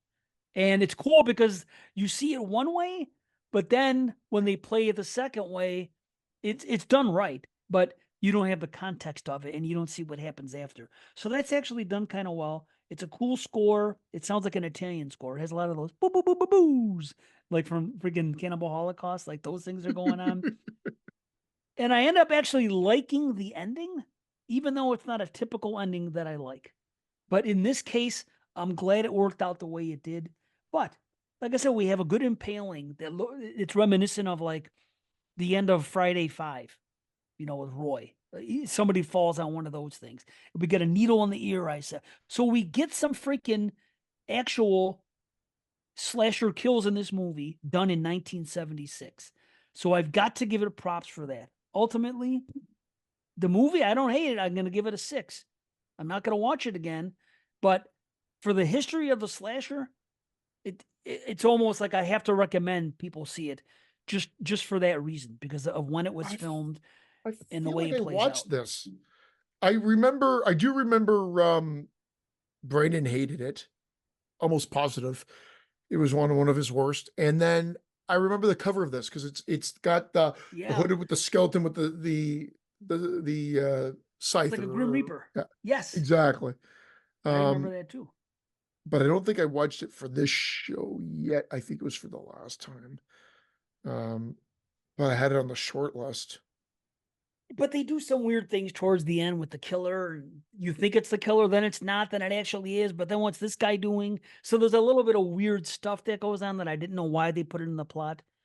But again, I'm recommending people watch it because of when it was filmed, and it predated Friday, and you know, it's cool. It's an obvious influence. So I'm gonna say check it out. Don't expect a lot, but if you're a slasher buff and you want to see this and you haven't, there's a reason to see it. Well, my next one is another one that I saw on Tubi, Scream 1981. As I mentioned earlier, I'd never watched this before. Again, another one with the cover I remember, right? It's like that dark cover with the hand coming up, and it's got the again, not the scythe or that like the tool that you like cut corn with that the children of the corn use to murder Sickle, all the sickle, the same, yeah, machete, yeah, sickle. And then it has Scream on the top. And it's about that group of people that yeah, take a boat and they show up in this or in this sort of old Western town and it's dark and nothing really happens. And then eventually people start getting killed. There's a couple of okay deaths, like okay, nothing remotely worth having to check out, very poorly edited. And then you realize that the movie really makes no sense. It's like they just kind of start this movie where it's painting and going across this picture and into these figures that are decapitated or whatnot. And then it's like it tells the story. And then I don't know what that all meant because I don't really know how it all connects. And then the movie just kind of ends and you don't really know much more about it. So I think you're supposed to get kind of like an idea that it was a ghostly, like, like the people that own the town or whatever kind of came back almost like the fog like and exact revenge hmm. on these people that come in, but it's not really well explained. At least I didn't get it. But it was one of those movies that it was so leisurely paced that you're kind of in and out. Half the people are still alive at the end, if not more. Like let's say there's 15 of them. I think there's 10 at the end of the movie still. It's Ah, fucking crazy. And it just sort of ends. So I can sort of see why people don't like it. Although I'd say the production value is a little bit better than what I was expecting mhm. for a movie that I haven't seen before that's probably low budget and everything else from not 80, 81. But I definitely don't recommend it. And if you want to be a completist, check it out. But I can see why people rate it this low. Although, you've got like Moods and you've got Carly that rate this like a half a star or 1 star, and then yet rate Blood Theater 3 or more. I don't get it. Oh, That's what I don't get. yeah, who knows? They're both I don't cut know. from the same cloth. Shit. Really? Does one have more comedy in it or something? No, this doesn't have any comedy in it. I Well, think that's what I'm saying. Blood Does the other Theater, one? I think Blood Theater unintentionally, yeah, has more comedy. Okay. So maybe Well, that's the reason why. I I skipped never it, saw and I this. skipped. I I never wanted to saw this watch it. either. I wanted to be. This was for me to check off something that okay, this one got by me. I never checked it out. Now I know why, but at least I've seen it now. Yeah. Well, that's another one I've always skipped based on everything I've heard. So it's the same thing for me. Maybe I should be a completist, but it's just like, you know, I've heard what you said in the past. I'm like, why do I want to rush to that? Yeah. So I don't know. Dude, you're not gonna believe this. I confused the movie I was gonna talk about next, which you're very familiar with for hating it, but I confused the killer from freaking this one as being in this. And the stuff I said about the guy that wore the mask and had a chainsaw accident and killed somebody in the Oh yeah, yeah, past, yeah. right? That's from this movie. Although, wait a minute, that happened. Hold on. The guy that killed somebody in the past is in Savage Weekend, but he's just like a town idiot type of character. Okay, Yeah. but he doesn't have any. The only mask he wore was when he did when the only he didn't wear that big freaking crazy mask and didn't have a chainsaw accident. it was different. That is the killer from this movie, which you know, it's called The Night Brings Yeah, Charlie. The Night Brings Charlie. As soon as you said it, I'm like, The Night Brings Charlie. Yeah. Yeah. Yeah, Did you that was the rewatch it? Because I one. remember you actually liked it. I haven't watched it since then, but I remember I rented it and I rented it because again, I would like slasher films. And I remember kind of enjoyed it. But then when I watched it on YouTube after recommending it to you, I kind of felt bad. But you actually didn't have a bad time with it. Did you like it Not this the time? first time.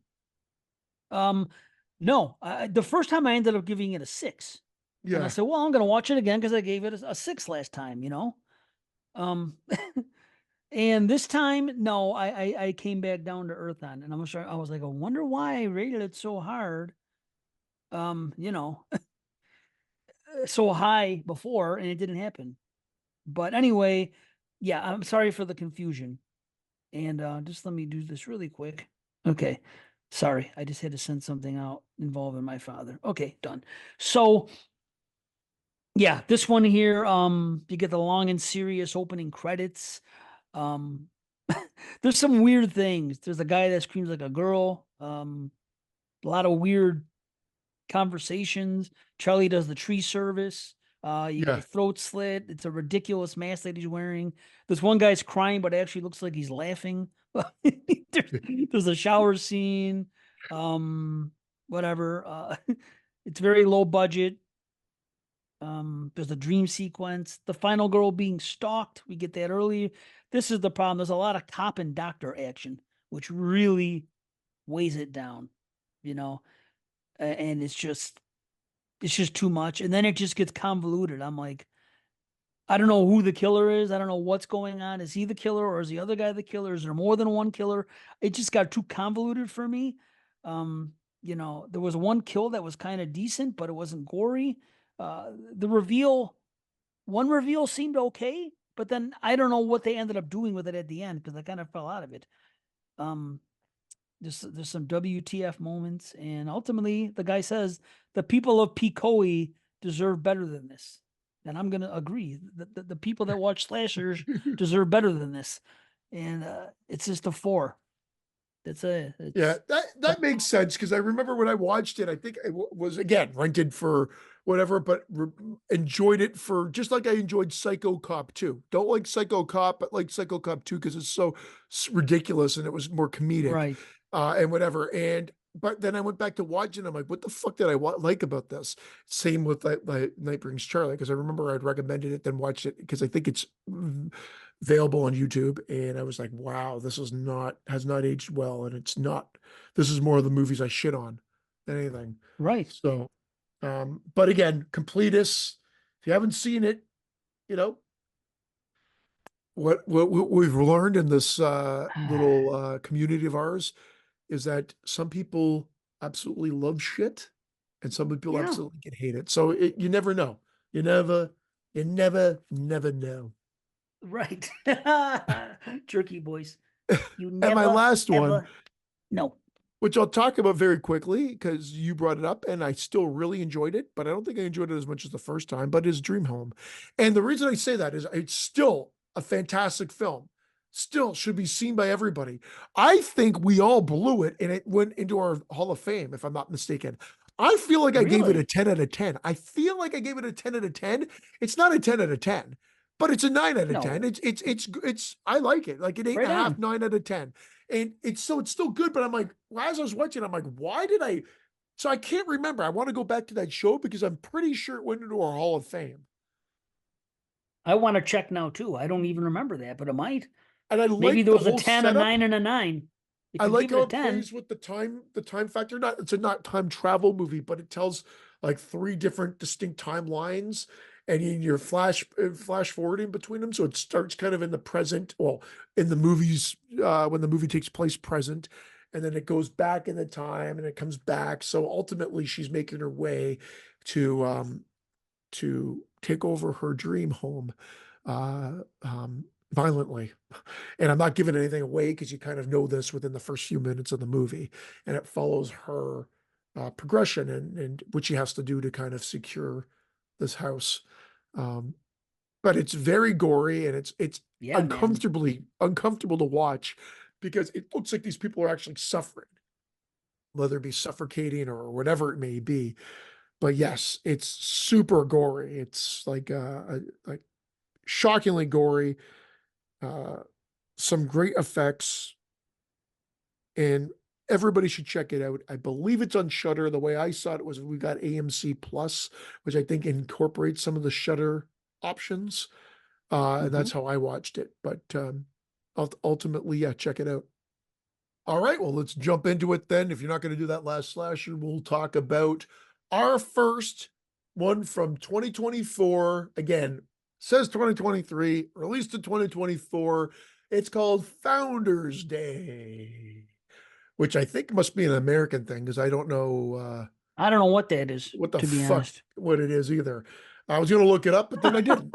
I fucking didn't. I was going to look it up, and I'm like, I'm going to be perfect. And then I said, fuck it. I don't give a I'm gonna fuck look what it up right Founders is. now.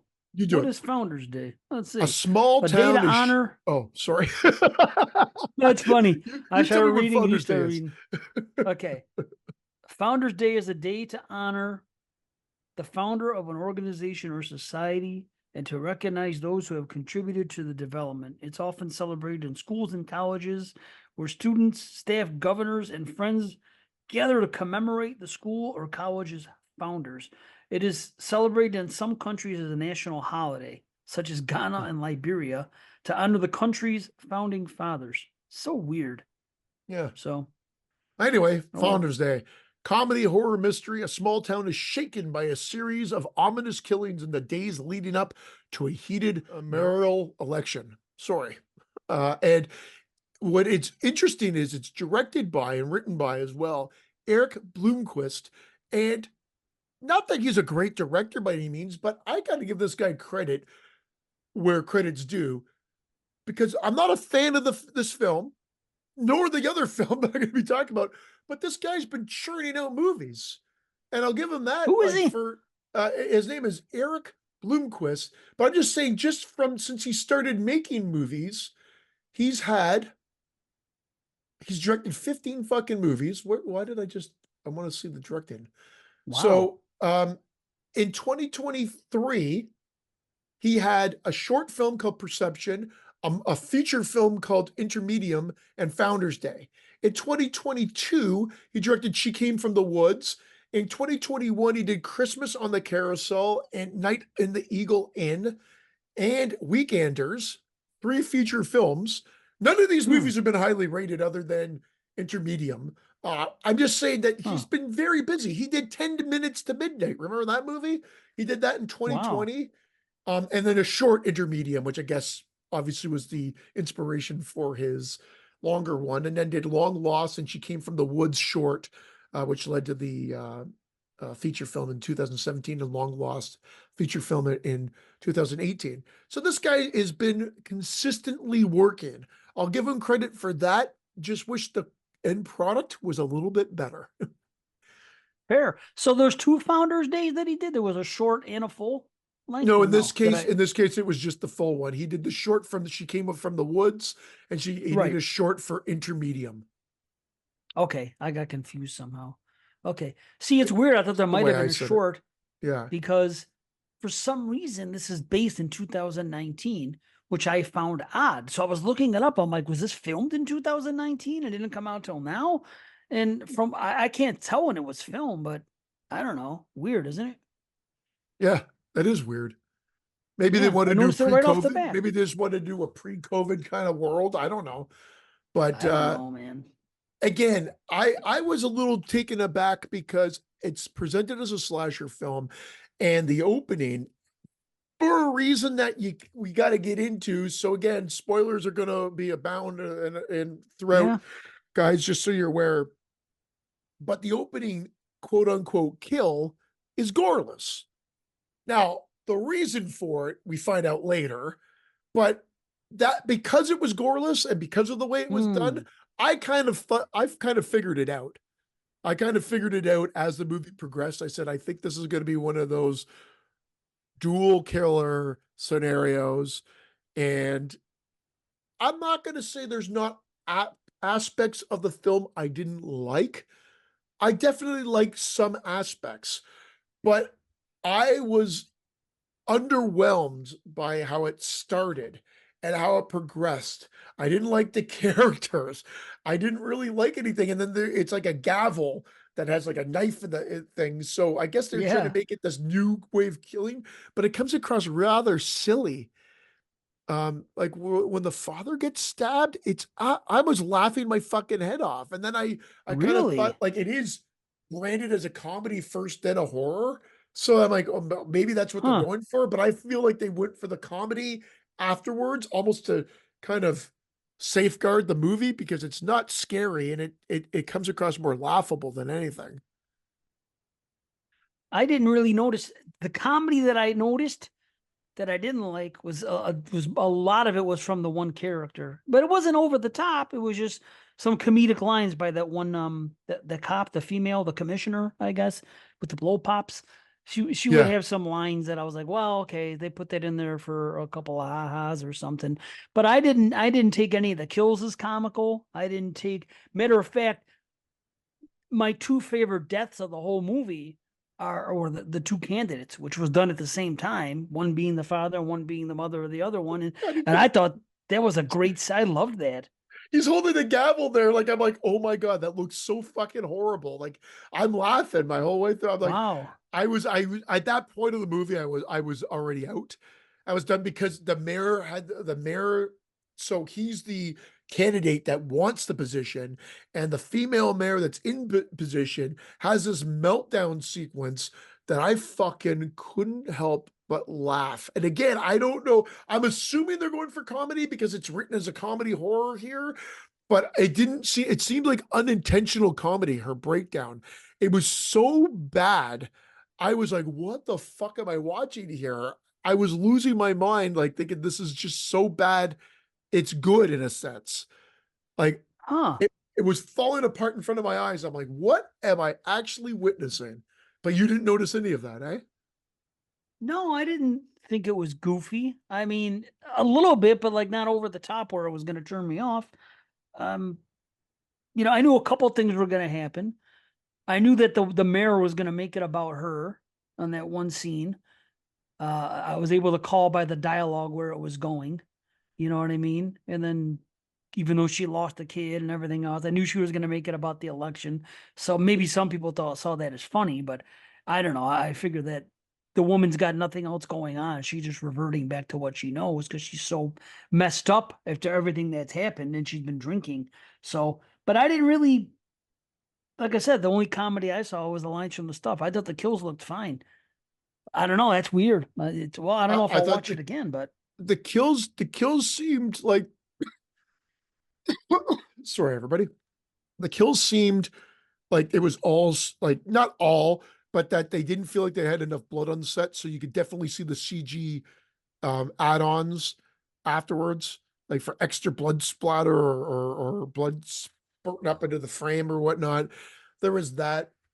I don't know, man. I was just they tried to do something different, so I'll give it credit for that with following around this the sort of election and running for mayor, but uh and then that third element, so it's almost like even though there's two killers, there's really sort of a group of people behind this.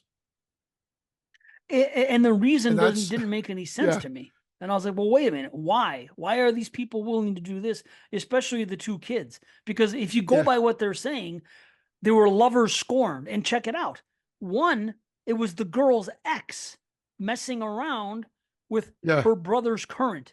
So you're going to go to murder because your ex-boyfriend got caught making out with your And with your brother's girlfriend. the guy I that why was his master plan to murder everybody and have this big elaborate murder plan? Why not just run for fucking office? Well, this is what I got out of that. This is the only credit I may give it. This is what I said. This is my last note. If they're okay, I'll say another interesting reveal. Let's hope they make sense of this. That's what I said. Then my next note is yeah, I don't quite get it. And then I say this. So if there is a statement here, I like that at least. So in other words, the statement if the statement is being made by this guy, because he even says earlier, I have no interest in popularity contests. If the statement is being made that true change, because they talk about change a lot, can only Yeah. be attributed by eliminating the current candidates, aka the current political parties, and starting over this way, we're screwed. Which is, and you know how I feel about that stuff. So if that's the statement they were trying to make with this film, I'm okay with it. But I don't know if that's what they were trying to say. I think you are right, because that's what I kind of got out of it too. And I was like, oh, that's interesting.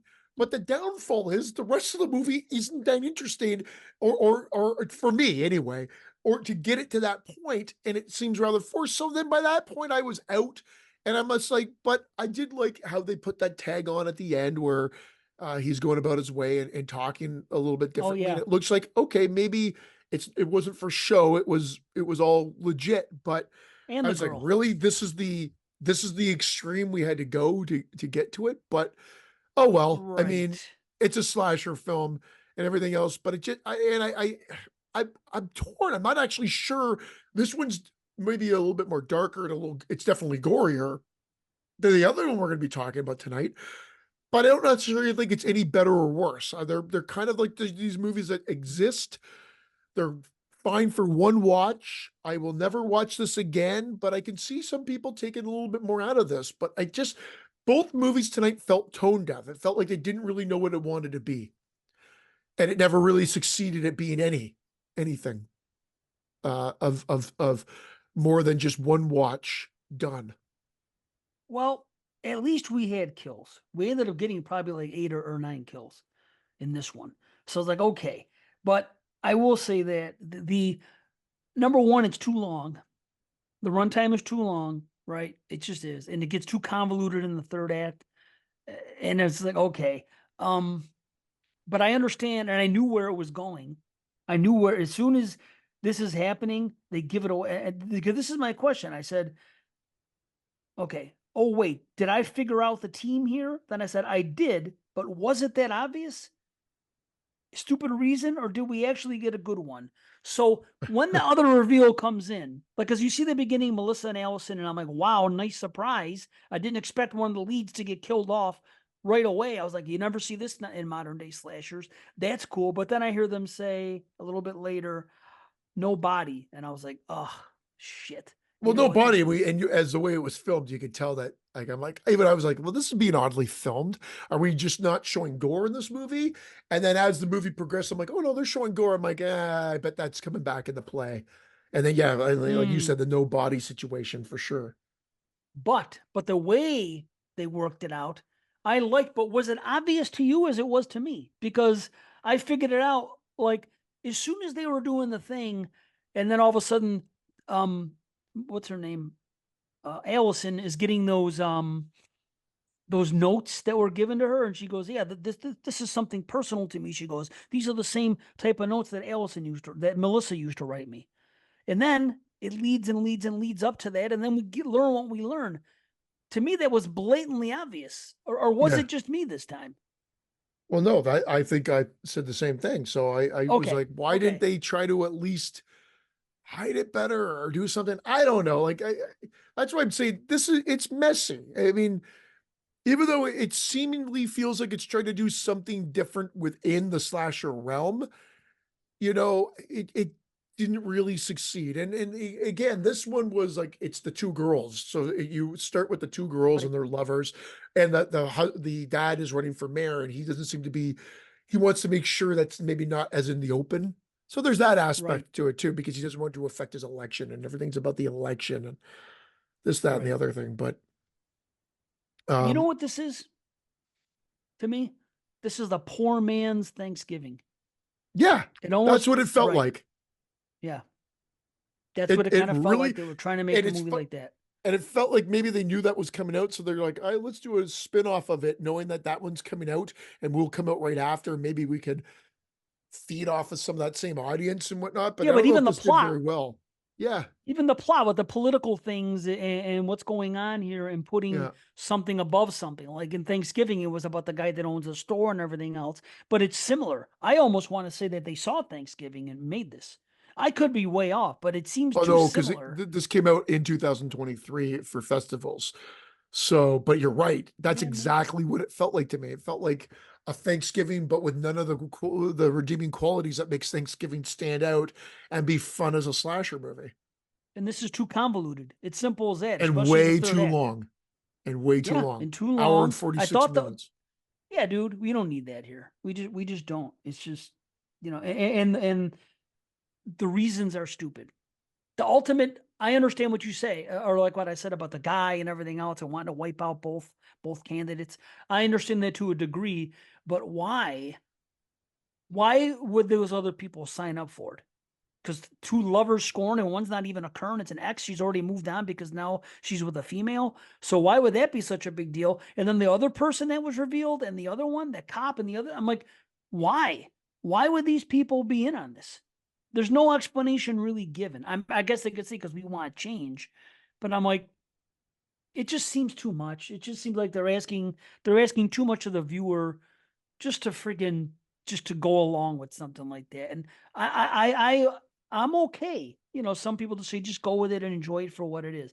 And yeah, in a lot of cases I can do that, but sometimes it's just too head scratchy. I'm like, I don't know if I could buy what you're trying to sell here. And I don't think a lot of No, people would. no, and I don't I think that's why there's this no one's really talking about this one that much. Uh it's just kind of right there in the middle. It exists, but it's not I don't ever have to watch it again. I'm not gonna watch it for the year-end show. Uh, I was really looking forward to seeing this just because I do like the cover of it and whatnot. But yeah, it was I believe they were going for the intentionally they were trying to draw some comedy of it, but because it's tone deaf. Like I said, it's like almost too little too late. So you're like, is this supposed to be funny or is it unintentionally funny? But it's also not even like laugh. It's not even funny. It just is goofy in a bad way. So like that's why I'm saying like I just was like, and I'm talking like just like through it because it's not played out like that all the way through. But then when we get to the second half, and then that the mayor has that meltdown, as I mentioned already, and when that guy gets killed, and then he's trying and he's holding the gavel thing there, knife there. I'm just like, this is all just ridiculous, but it hasn't really been set up that way.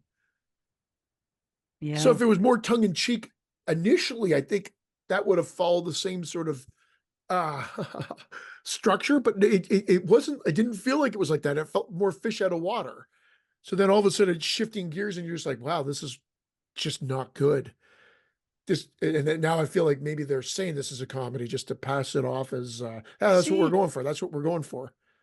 it's so weird. That's the only thing we differ on is I didn't think it was goofy and comical, and you did. It's odd because I'm usually the one that's so opposed to that, and I didn't really pick up on it. That's what's Oh, weird. when that This is mayor probably when that mayor has that speech at the, not even at the end, I don't know what it is, like, to kick off the 3rd act or whatever, she goes into that thing she's been drinking because she lost a kid, and she goes in and she yeah, just yeah, starts saying what's on her mind and whatnot, right. and whatever. It is fucking ludicrous. Like, I was laughing for all the wrong reasons. Wow, I just thought she's out of her mind based on everything that's going on, and that's something that would happen. Somebody would Yeah, have a meltdown like that, you know, but and then make it about them because they don't care. I don't know, but I, I, yeah. I guess I could kind of understand why you think it was comical. I just, I don't know. It didn't translate to me that way. The only comedy I got was from that one woman, which she doesn't even really need to be Well, in the even when movie. she even when she died, I think she didn't she let out a one-liner as she was getting like, "Oh, here it I comes," or something like that. Like she even had like a death joke. I don't even remember. I don't even remember how she died. But But so here's one thing I had to ask about this. There's this one scene with those two troublemakers, the girl and her friend. I think the girl's name was Brittany, and then her boyfriend. They were smashing the mailboxes and stuff. That yes, pair. yeah. Okay, they got kept in detention, right? And they're in there and they start going at it on the desk. They say, "Okay, Let's screw them. fuck We're on gonna this have sex desk. on Yeah, the desk." yeah. Right.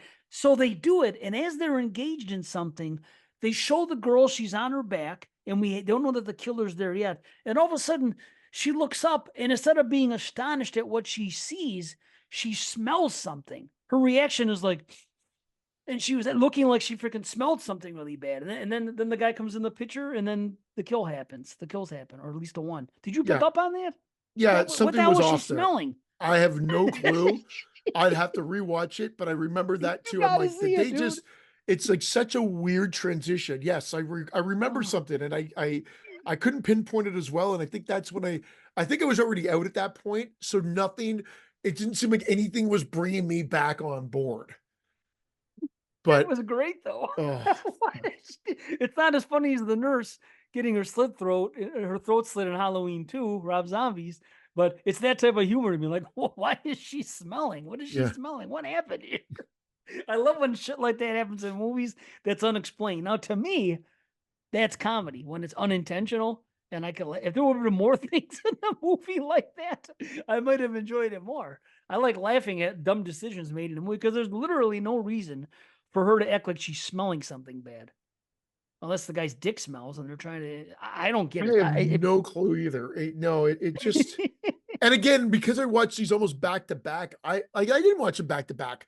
I watched them like, but I guess I just watched so many slashers. I'm even forgetting. Like when you brought it up, I'm like, oh, the two people. Oh yeah, fucking on the desk. Like I had to Yeah, remember, like the scenes. Like they start blending together. I just watched Departing Seniors last night, and I watched this last week, but they're blending together almost already. But yeah, it's a mild rumble, if anything. Like it's not an agreed. implosion, but it's a mild rumble. I will No, never watch this again.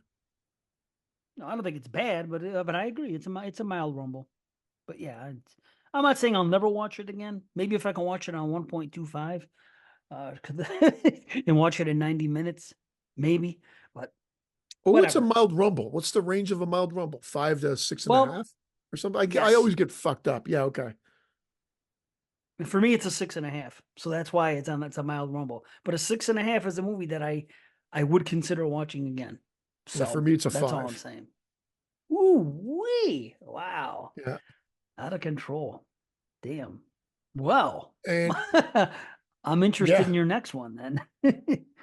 well, this one is weird. Okay, so let me bring it on up again. So Departing Seniors, once again, listed as 2023, but released this year. Uh, not found. I had to rent this. I rented this on YouTube. It's not on any streaming service that I'm aware of. Weird, huh? So yeah, it was a rental on YouTube, and it is from 2023, released in 2024, as I mentioned, an hour and 25 minutes. Thank God, and it was directed by Claire Cooney, written by Jose Nataris. I think I'm saying his name right.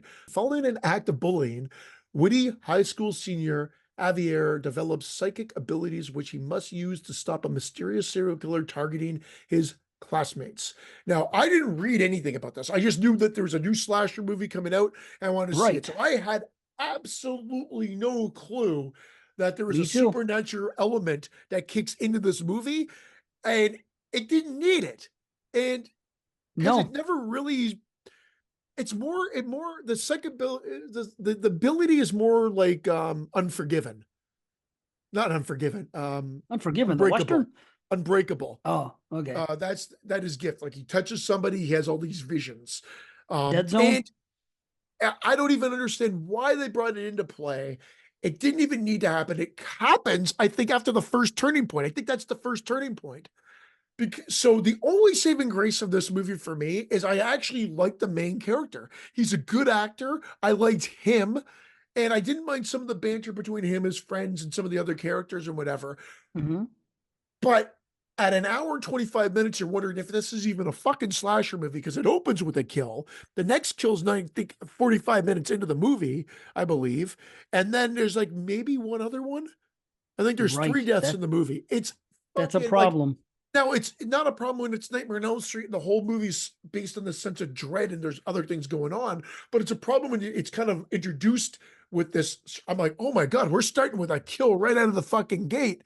This is kind of interesting, and the kills are masqueraded as suicides. So, for instance, when he does the first kill, it's the knife comes across and slits the guy's wrists, both his wrists, and he falls back into a pool. Why he can't get out of that pool, I'll never fucking know. Why he looks like he's in the shallow end and can't just fucking stand up from slit wrists, I don't know. but he dies in the pool, Uh, and that's how the That movie didn't bother opens. me. That Anyway, didn't bother me, I but just now went on that a you rant. mentioned it. You go ahead. No, I will agree. Not enough kills and too many survivors. That's a big problem. I wanted to ask you something. Okay. Do you, we're seeing a lot of this supernatural stuff Oh, thrown into slashers now. Now, I want to ask you this. Do you think that this trend started with the Final Girls? As much as I love the Final Girls, and I do, is that the first one? And then it just got crazy. Then we had Happy Birthday to You or whatever, the Happy Death well, no, I Day, mean, and then to me, this and the it one started with last Nightmare on year. Elm Street. It was always Well, supernatural from that's that point. different though. I But get yeah, that. But you're I saying mean, modern? Yeah. modern slashers, I don't think took any type of supernatural edge for a long time. And it just seems now that we've seen this run of these slashers which have comedy in them usually.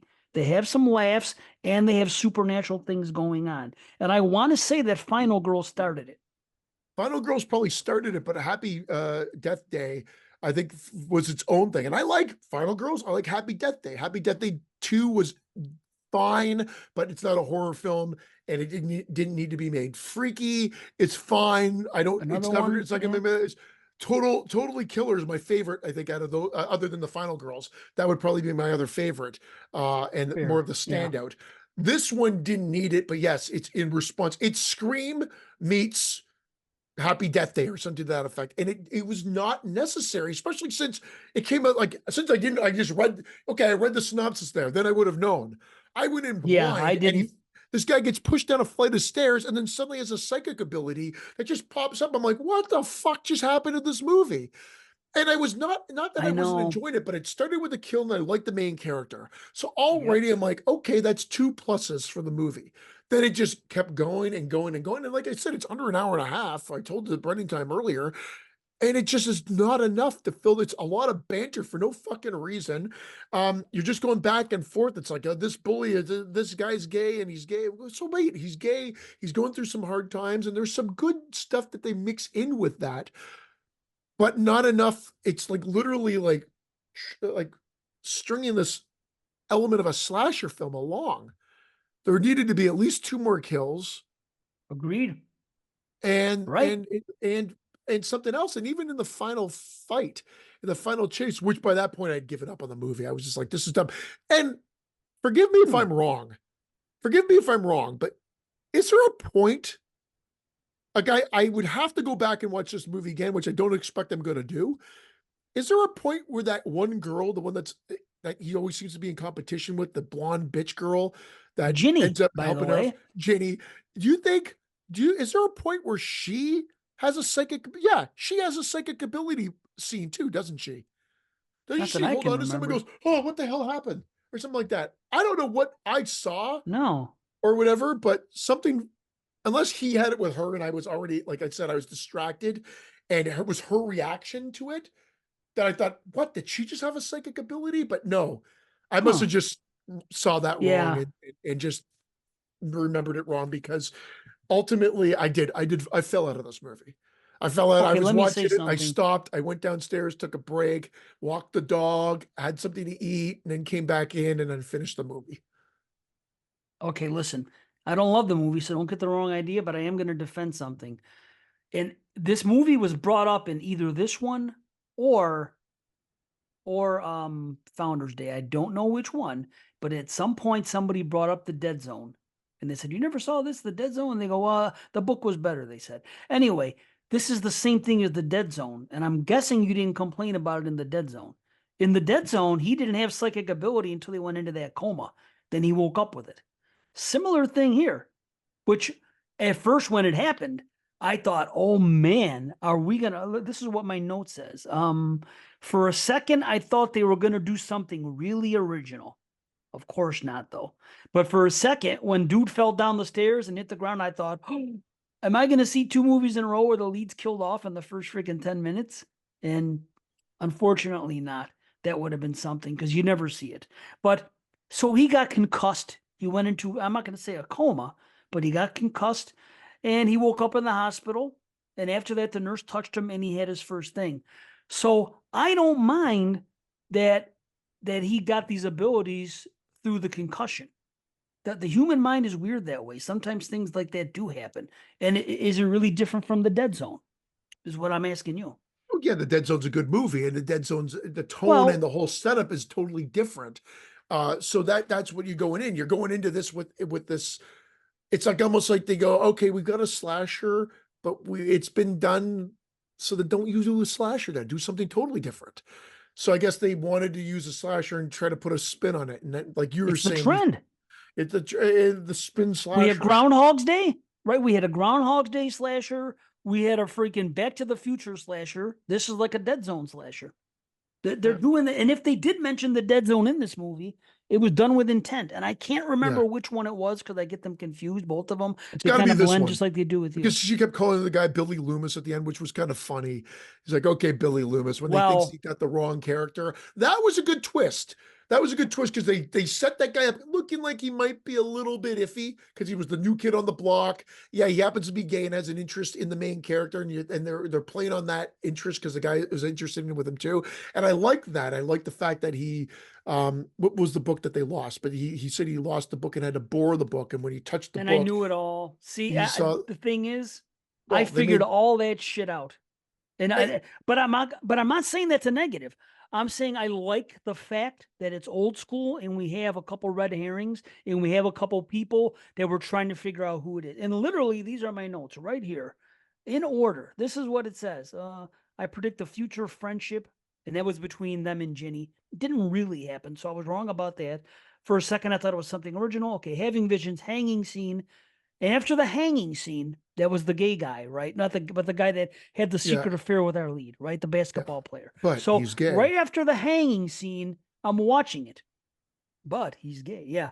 And I say these are my notes literally. Gotta be the teacher, right? Question mark. Because I'm thinking that one, Ginny wouldn't be strong enough to do that. And then I wrote, or Ginny if she's strong enough. That's my next note. And then later, oh wait, now this guy could be it. I've been watching you, he said, talking about the other gay guy, the drummer or whatever, the guy, Yeah. who with the book and all that. So those are the three people that I'm thinking about the whole movie. Of course, the first person I thought of is the teacher, and then those two. So I'm doing the thing, and I do Well, they like don't what they really did have with the that many names. characters. That's the one thing about the movie. That's where the low budget comes in. It literally takes place at the school and it's got like 7 characters. Yeah, but too many survivors, Yeah. which Oh my it God. didn't I need to be know. done. But I'm right. I like the names, like Ginny Mocker. It's a combination of Friday the 13th, Halloween, and freaking Scream. Are the influences that it wears on its team. The girl's name is Ginny Mocker, like Stu Mocker. Trevor Strode is the guy that gets killed, Yeah. Trevor. And what else? They mention the one name, like you said, but there's a couple of names throughout the movie that they were doing. I'm like, okay, so they're down with their scene, they're doing what they got to do. Then they have a Scream 2 freaking ending. That's 100% Scream 2. They're on stage in the theater and they have that shit going They on. do it twice. They get away from that stage. And I'm like, oh, that was a good set piece. They have a little bit of a Right. chase, not much of a chase. And then they end up right back at the sound stage again. It was so weird. I'm like, well, it's like a Yeah. double climax. It's like a chase to get back to the same spot again. It was like I I get what you're saying. There are some fresh I not really ideas, but there's a freshness there. And like I said, the main character is what sold me on the movie. I liked him. He's good. We're gonna see him in more things, guaranteed. He was fantastic. And I think I did like this more than Founders Day. But at the end of the day, my rating's very similar for both. Right. And but I don't disagree with you, but this is just like I could have done without because that element of the supernatural, I can't say it doesn't come into play. It does. It seems Yeah, it does. unnecessary, but when it comes into play, it's also not like he sort of foresees that this guy might commit suicide or something's amiss, What? Yeah. and then he sees it. So that I mean, it comes in there and it comes out It was like a little Totally bit Killer. later. Yeah. That's what it reminded me of. Totally Killer. Somebody already knows that someone's going to die. They've foreseen it in one way or the other, and they go to try to stop it. That's what that was. That's what I was thinking of. Like, okay, so now they're doing this. Unfortunately, it's a sign of the times where the supernatural slasher with a comedy edge is freaking is something that people are making now. And it's Whereas It is Totally just what Killer it made is. my list, and Totally Killer I'd Right. watch I over and over prefer again. it. This one is it's just another by the numbers. Like I mean, it's like although we're saying it's trying to do something different, at the end of the day, it doesn't actually achieve or hit that level. So then it just ends up kind of failing in what its mission, in a sense. So did you figure it out? Did you I figure out thought the that killer? I I thought even no, you know what? Maybe because I checked out, I said, "Oh, of course they made the guy that he was interested in. That seems like the wearing it on the on the sleeve." And so I was a little bit impressed that I'm like, "No, I was wrong," and I just probably gave up too quick. And it's of course the super nice fucking teacher that is in way too many scenes, so you should have known that it was him all along. But right. I thought afterwards when it was revealed, I'm like, yeah, they swerved me only because I wasn't paying, like I wasn't really giving it my full intention because I kind of was like, ah, fuck, man, these movies. As I texted you as I was watching it. Well, like I said, he was the first guy I thought of. And then the scene later, they put a little doubt in my head because of the other guy, the new gay guy. And then I was like, okay. But then when the book thing happens, where most people are going to see that and say, aha, I actually thought the twist before it was even shown to us. I'm like, oh, if it's not his book, how do we know? Because there is a teacher that could give him a book. How do we know it's not his book? That's probably what they're Yeah. going to do. And sure enough, I called it right to a friggin' T, which doesn't mean it's weak or anything like that. But because I still did appreciate that they see. I thought about Ginny before anybody did, just because I was like, okay, maybe it's her. And then later on, they kind of cast something on her, and they didn't even explain it. Remember, her father's in the room, and he's trying to talk to her, or maybe it's her mother, whatever it is. And then they find that one outfit that looks like it was something that the killer might have wore. Remember, it was like a Well, robe. I think, yeah, they're just trying to do, like you're saying, Did they get that red. explain what that was? I can't If not, remember, man. that's And I weak. literally If watched it not, that's last night, weak. Yeah, I but, don't know, but I hope they do explain it, because if not, that's a bullshit steer. and But either way, I didn't think it it's was just gonna red be herring her. fodder. It's just to Right. put the spotlight on one of the characters that we're following. And, um, I mean, it's not an offensive movie, I guess. It just, something about it. Again, I was just expecting more from it. I suppose. Like I don't know why I'm so hard on it. It was I even watching it. I'm like it wasn't.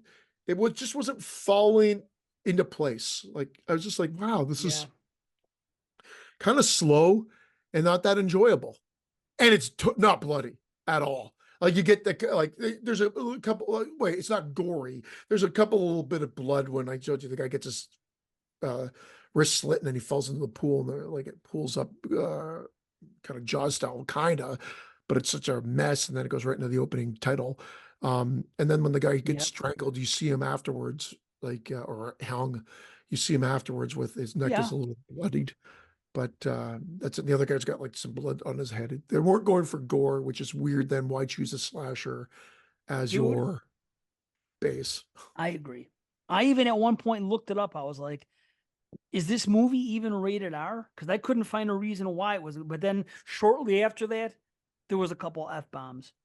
I said, okay. But I wanted to find out. But here's the funny thing, there's no rating to it. If you Yeah, go on I noticed. IMDb, Yeah, no it said there's, rating. because I wanted to see what it was rated.